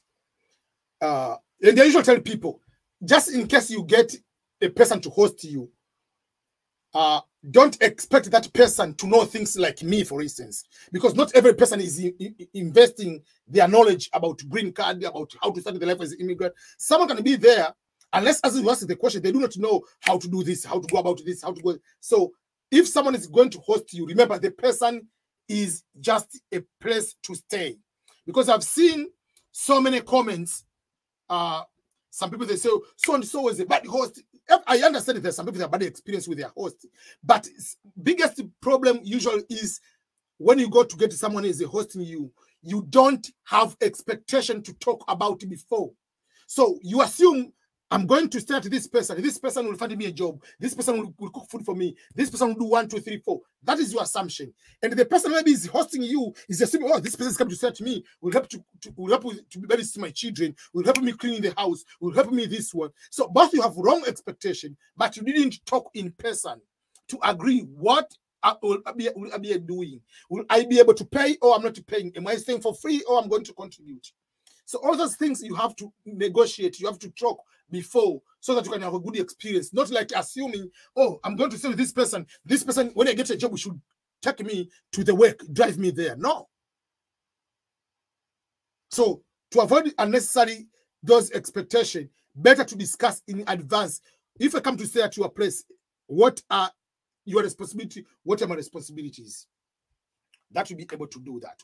But on my end at the moment, as a service for paid service, it will be after, maybe I will know by December when I will be able to do that. But I'm looking for apartment which is not far from where I live, because there are so many jobs around here that will be able to help in one way or another.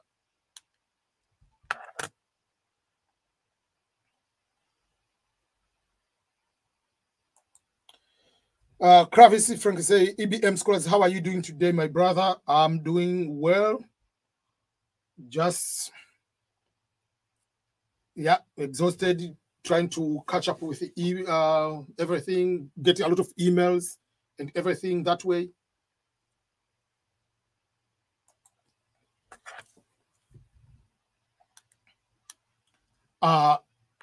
Isaac Kamau is asking, due to financial difficulty as a DV winner, can I come alone, then join the military, and then petition for my family to join me?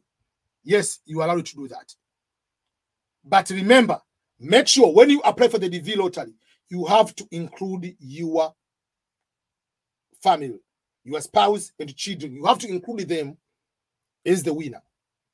I mean, when you apply for the DV lottery, I encourage you people to do that. Make sure that if taking the photo of your child, make sure that the photos of your spouse and your children and yourself meet all the requirements which are supposed to be that way.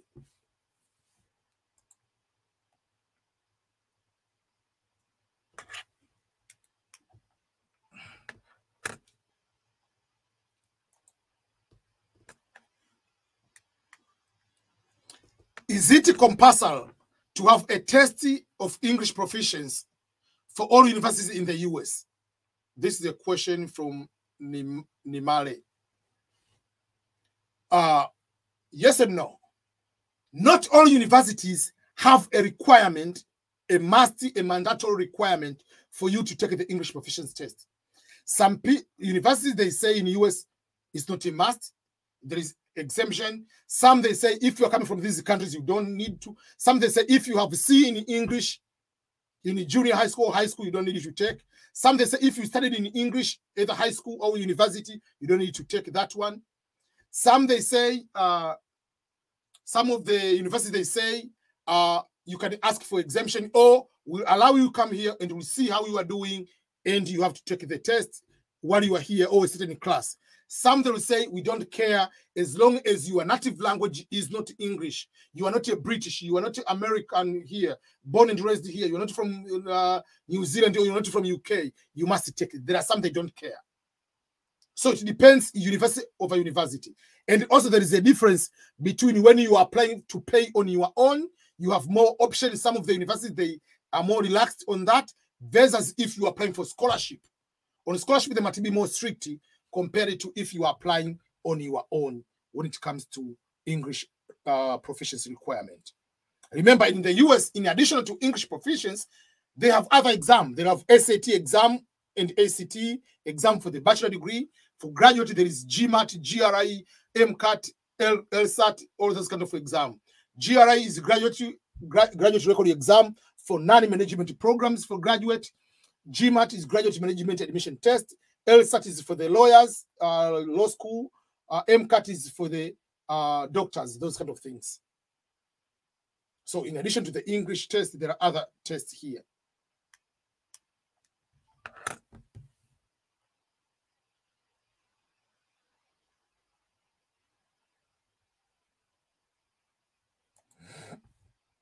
EBM scholars, I wanted to talk to you, please, because I have my girlfriend in the US. I want to go there, please. What you can do, if you go, there are two ways.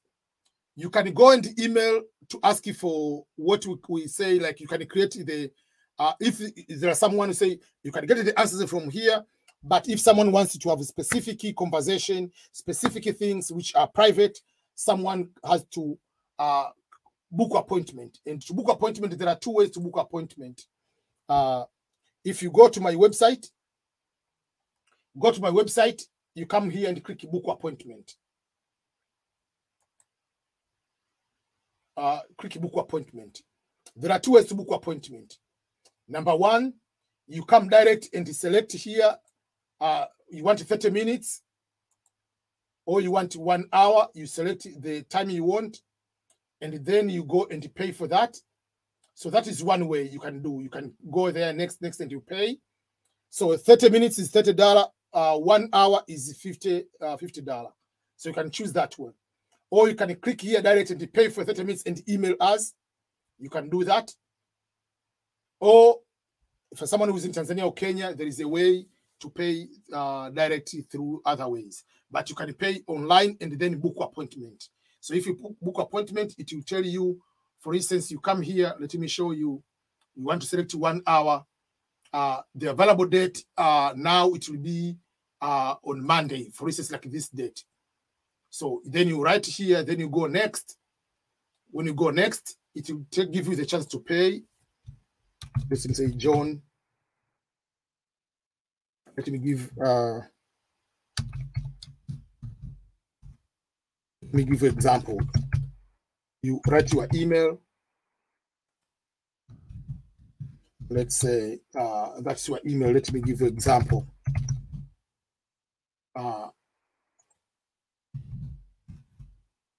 1 hour consultation on fiancé visa. I'm giving an example. Then if you go here, you write your card, and then you pay. That's all. Once you pay, it confirms the appointment, and it will give you the link where you can have the meeting with me.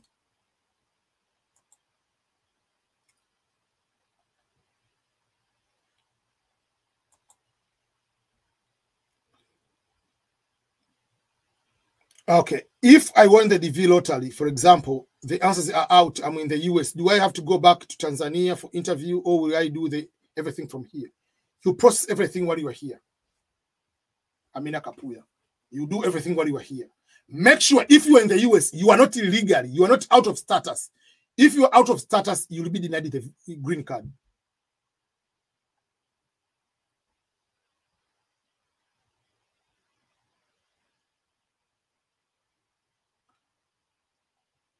Kravis Frank, please go to the, yeah.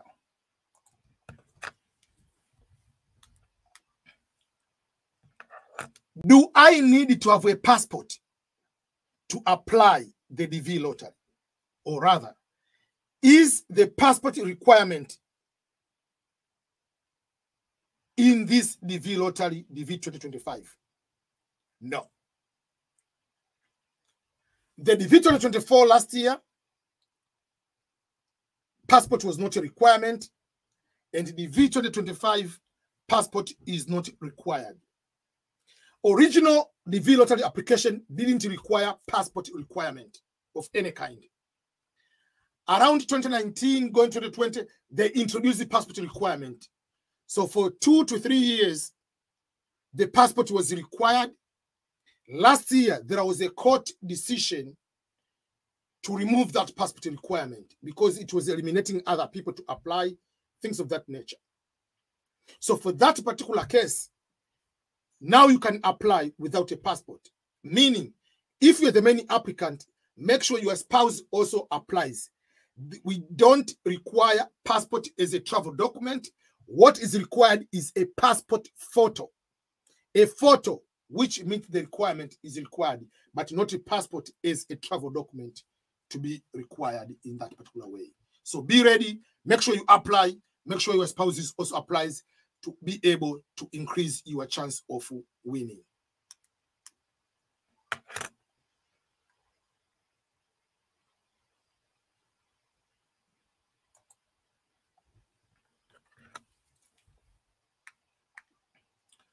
There is another question. Thank you very much for the information and the guidance you are giving us always. Is it okay for me to include my children in the DV lottery application, even if I'm not traveling with them in case I win? So, the question in the form is the number of children you have. And the children we are talking about are the children under the age of 21, unmarried,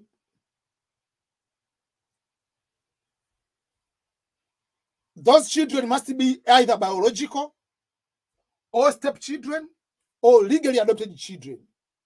Doesn't matter whether you live with them in the same house, they live with their grandparents, or they live with their parents, whatever, doesn't matter.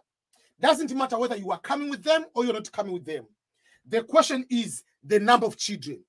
The question is not about the number of children who will be coming with you in the DV lottery if you win. No. If you go on the DV lottery application form, the question number 14 says the number of children. So if you say 0, means you don't have a child. If you say 1, it will open the place to put that child. The point is whether you are coming with them, whether you're not coming with them. The point, do you have children? Yes, put them there. If you're not coming with them, on the visa form, DS260, after winning, there will be a place where you put the child which you put on the DV lottery application. Then you will indicate that, are you coming with this child to America? You will say no. So you will not fill the separate DS260 for the child. So whether you are coming with the child in America or not coming, you have to add. The question is about the number of children. Whether you are coming with them, whether you're not coming with them, you must include them. And by including them, their photos must meet the requirements of the main applicant. If you go to the student, take a very nice photo, but the photo of your spouse or the photo of your children is just a photo which doesn't meet the requirements, you are going to lose. So make sure that the photo meets requirement. We have a few minutes to finish this live.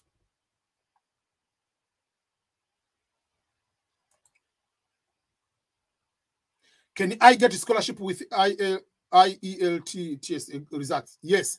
But despite the results for the English proficiency, you need to have a very good GPA. You need to have a very good recommendation letters. You need to have very good essays. You need to have a very good work experience. So it's just a combination of so many things.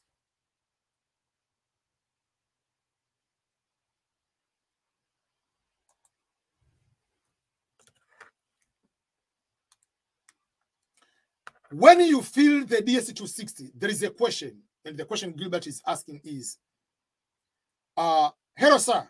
If you replied, no, I mean, you haven't replied my question. The question is asking, if you have taken the vaccinations according to the US law in the DS260, will you be denied the visa? Remember, you will be having medical exam. So that question, they ask, do you have the vaccination according to the US law? The answer is yes. Because in the medical, even if you say no, but in the medical exam, if you don't have those vaccinations, they will give you the vaccination. So you don't come in the US without the vaccination. So the answer usually is yes. So don't worry, the answer is yes.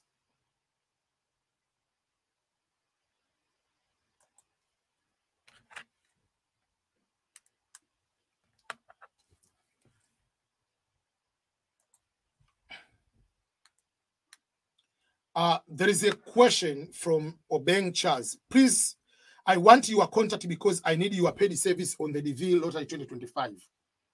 So the contact is email. You contact me through email, and the email is ebm@ebmscholars.com. ebm@ebmscholars.com. And again, if you go to the website, which is ebmscholars.com as a website, if you go to the EBM Scholars website and go and check the website, you'll be able to see the V photo editing service, the V lottery application services, and so forth. I encourage you to check my website. There are so many things over there. There are even courses about green card lottery form, which is a free course, everything to avoid the mistakes. You want about community colleges. I'll be putting some of the courses over there. There are some just you contribute a small amount, like $5, but there are some there will be free courses for you to be able to get certain type of information.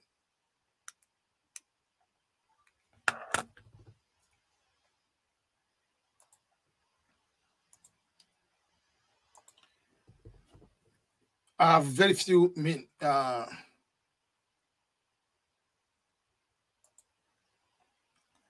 okay. Prince Abdul say you don't reply back when people email you. I reply, but when you send the email, it takes at least, when you come to America, you understand. When you email any business, it takes at least 3 days to get your answer. Let me show you what I mean on daily basis, how many emails you get on daily basis. You get the emails sometimes. Let me show you. I don't want to show some people's email. I want just to show you how many emails I have, for instance, on daily basis. Just want to make sure that you understand. Let me show you. Look here. The inbox is 209 emails. 209 emails. I wake up in the morning, I get over 100 emails. Obviously, yes, I'm responding, but you have to respond with time. It takes time. It's not like you wake up, boom, you just answer them. Some of the answers you have to research. But there are 200 emails I have to respond. So that's how it is. You send the email, you get the answer. When answering the question, do you have children? If your children are over 21, no, you don't count. Let's say you have 2 children. One is above 21, one is below 21. You say you have 1 child.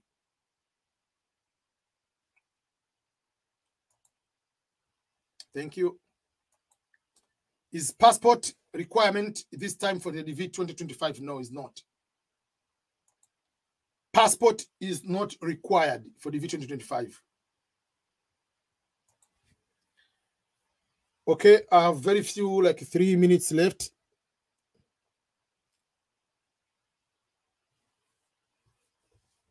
Okay.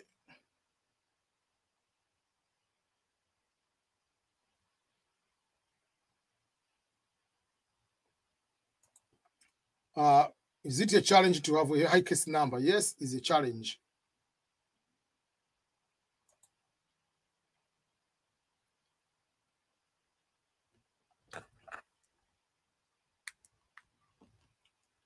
The question from Kong Samba. Hello, sir. What if I applied and included your children and you are selected, but you don't want to travel with them? Will they reduce your chances of the visas as an irresponsible father? No, they don't care. So once you, what you need to do, whether you want to go with your children or not, on the DV lottery, you have to add your children. Once you win, you will still On the DS260, you have children, you will put your children, the one you added them there in the original application. But do you want to go with them? Right now, say, no, I'm not going with them. There is no problem. They don't care. Even if you are married, you say, do you want to go with your husband right now? Say, no, I'm not coming with my husband. I'm not going with my wife. They don't care. They are not going to lose the chances because you don't want to come with your children. You don't want to come with your spouse.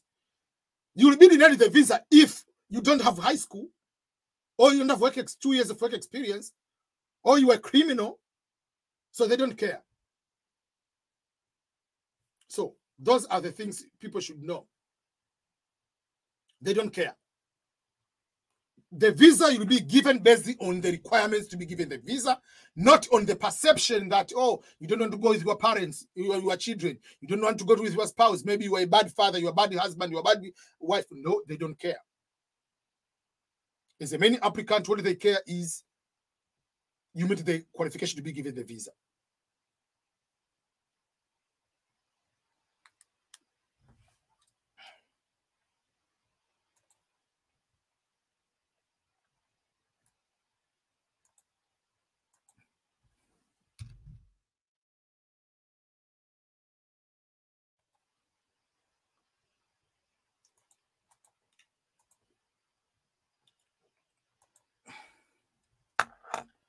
There is a question.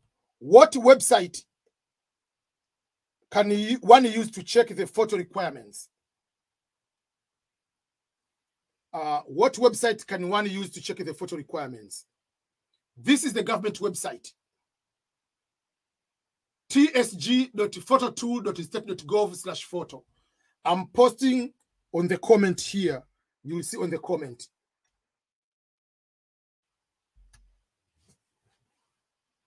You'll be able to see that one.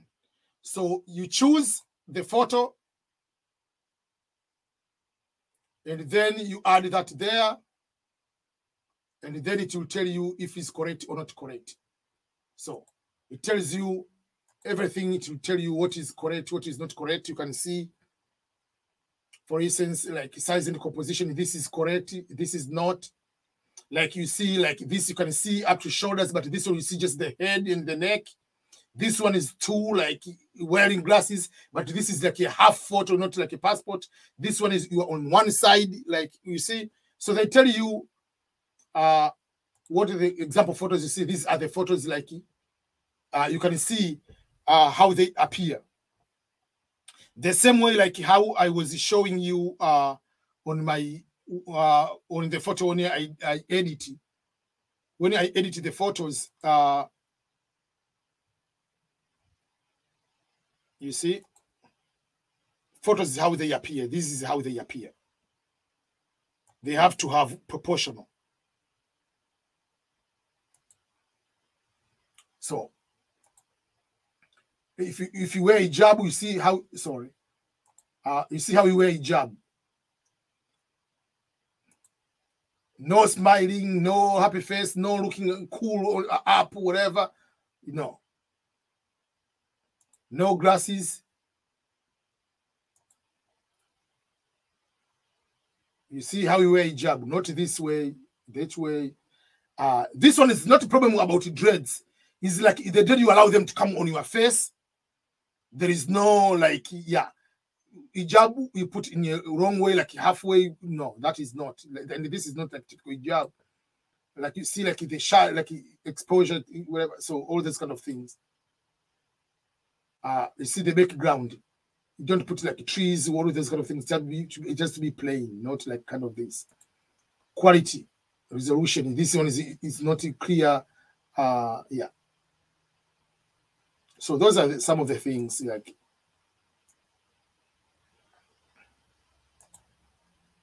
So I put the on the comment there, the photo website.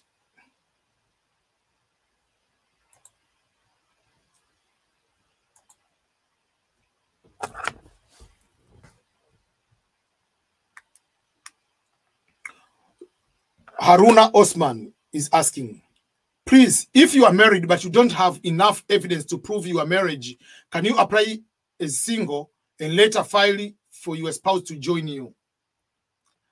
First of all, the evidence is one.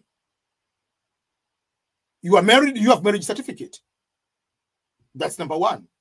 But if some people are married traditional, you can still be married. Once you win, you go and add the marriage certificate. Go and get the marriage certificate. There is no problem with that one. Yeah. So that is something we'll be able to do that way. So make sure that if you have a marriage certificate, you put that there. You say you are married. But if some people are married, but they don't have the marriage certificate, but they are married, meaning you can say you are married, but you don't have the marriage certificate. Once you win, you can go and get the marriage certificate. There is no problem with that. So don't worry at all. Make sure that if you are married, you are married. If you are single, you are single. But don't put your girlfriend or your boyfriend or your fiance and say you are married. No, they are not. You are not.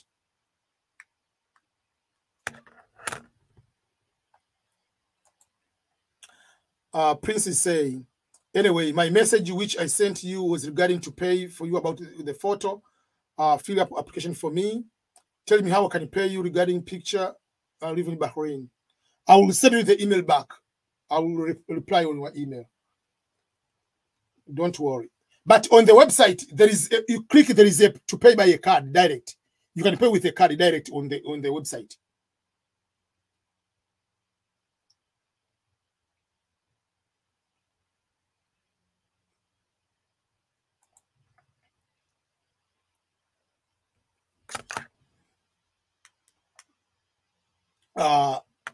Gamma is saying, this is my 10th time to apply for the reverse visa lottery. I'm so disappointed, bro. I feel you. I understand you. To encourage you, there is one guy from Rwanda. He applied over 12 times, I think, 10, 12 times. And not just applying. Each year is helping other people to apply for the DV lottery. And other people win. He didn't win for 11, 12 years. And then he won the DV for last year. So now he's in the US. There is another guy, the day I was doing the live show for the results. He's here. He applied 15 times, 15 years. 16th year, that's when he won. I understand how upsetting it is, but maybe this is the time to apply and win. The moment you stop applying, that means that you have already lost. So better to apply. What I tell people, apply and try not to focus everything about the lottery because you haven't won yet. This is one of the ways that you do that. You just apply. Okay, let me find another way. My dream is to go there. What about, okay, now I'm in high school. Let me make sure that I get good results. Let me try to apply for scholarship. Let me find this one. I have a job. Let me find a way to also buy a land so that when I apply for visiting visa, I don't get these problems. So you can start looking for different ways to improve yourself. Those are things of that nature. But don't stop applying.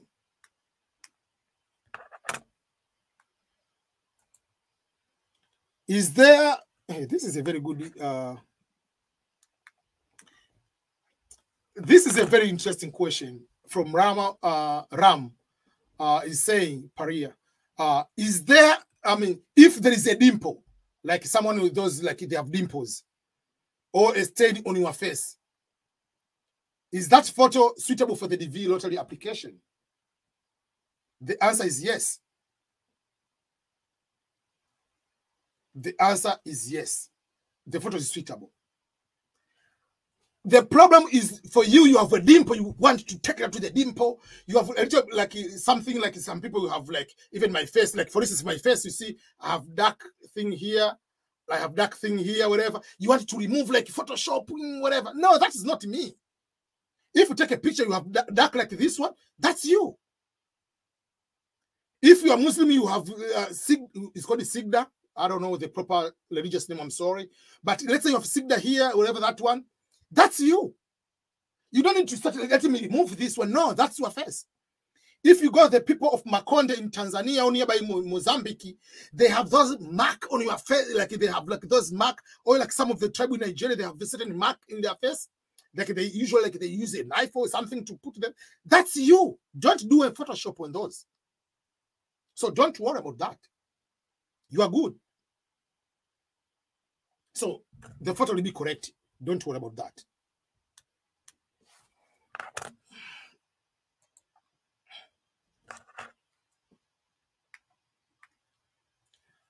How long does it take for you to take your children to America if you were the DV winner and you didn't travel with the children on the first time? How long? So I'll give two situations.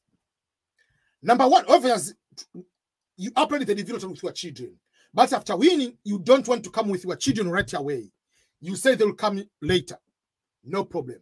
So you can do the following things. Number one, you can go together, do the interview, all get the visas on your hand. But you don't travel all together at once to come to America.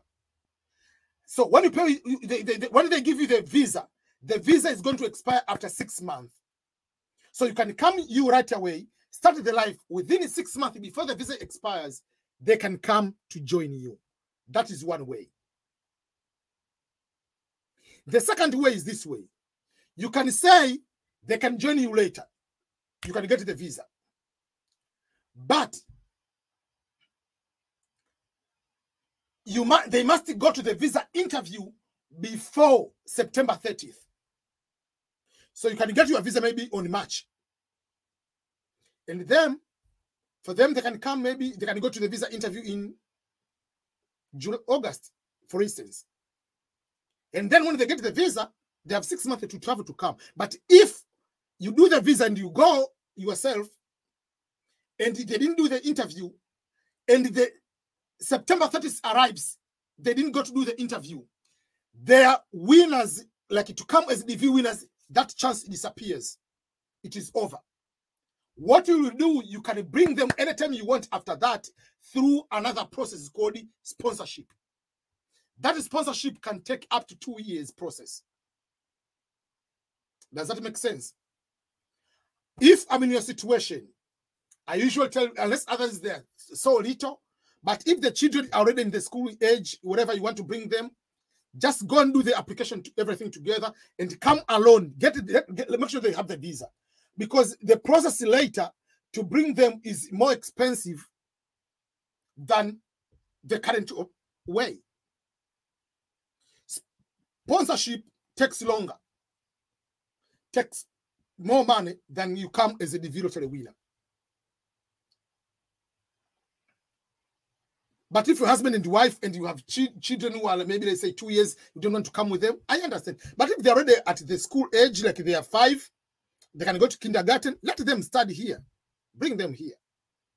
Just come with them right away. I know it is a struggle to start with, but it is worth it to start the life together. Give them the opportunity. Remember, life is not about you to come here. It's also about your children. That is the purpose we are here.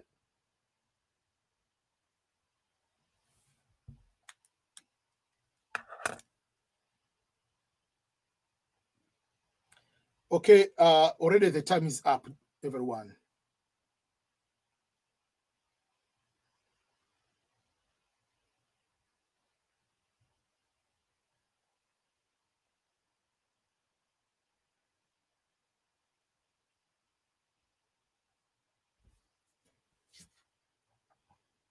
Okay, I have to end up right now. So thank you each and everyone. I have to end right now. Let me answer the last question.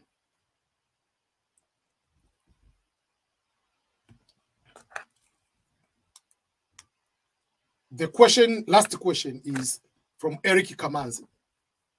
EBM, what if I'm going to marry in December 2023?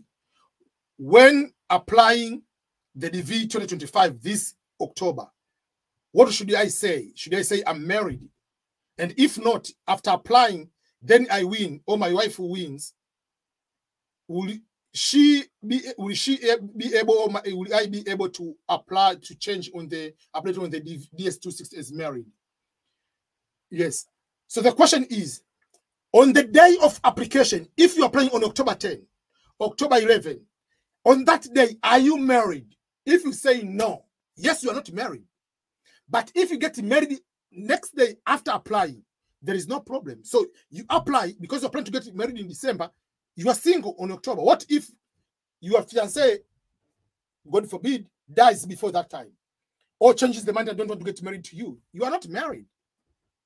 Even maybe 2 hours before, you are not married. Anything can happen. So when you go to apply, don't put the future date of marriage. You are not married. Once you win, you can add you are married at that time. There is no problem. So don't worry about that. But don't put the person you are not married to on the day of the application. It's just an assumption. Assume you have a child, one, and your wife is pregnant. How are you going to do? Are you going to take a picture for a pregnant baby? You can't. The baby is in the stomach. You can't. So you cannot count. But if it's born after the DV lottery, there is no problem. You will be able to do that.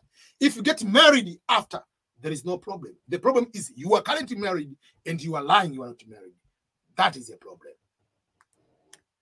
And that is going to conclude the yeah.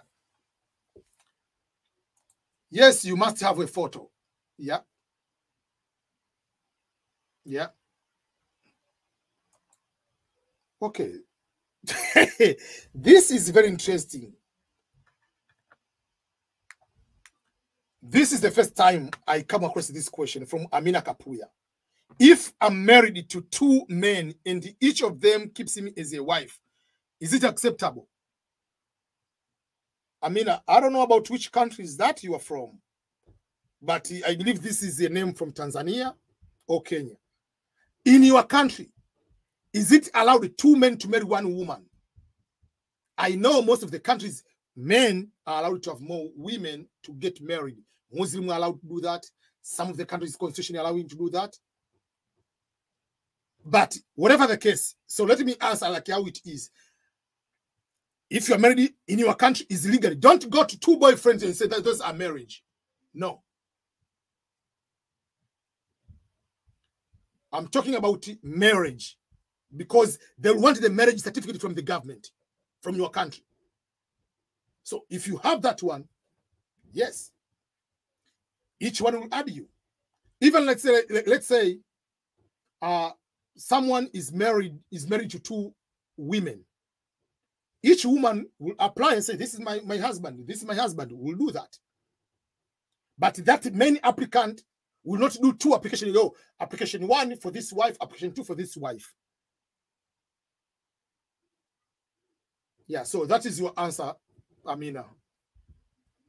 I had to answer that one because I said that was the last question, but that was an interesting question to ask. I made a video about when one man marries to 2, 3 women based on the regional tradition and other things. I've never talked about the other side. If one woman is married to 2 men, but it has to be a legal marriage in that particular way. Yeah.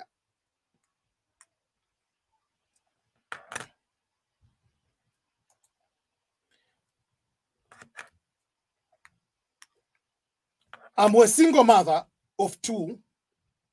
Is it a must to have birth certificates of children during visa interview? And I'm not immigrating with them.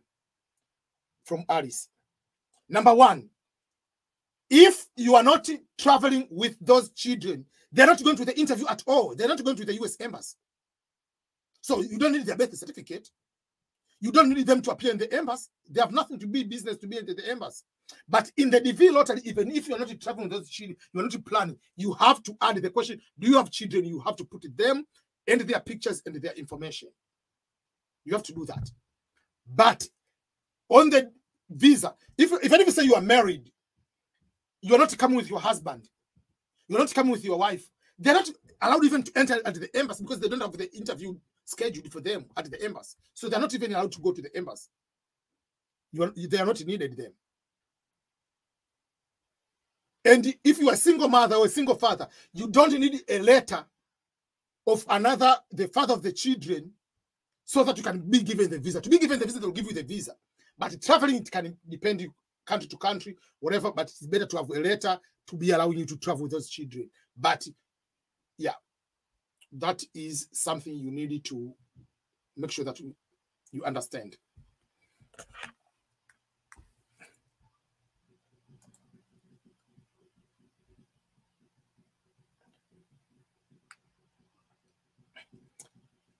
If you win a DV lottery, is it possible to travel without a passport? That is from Ellie, the question. No, you can't.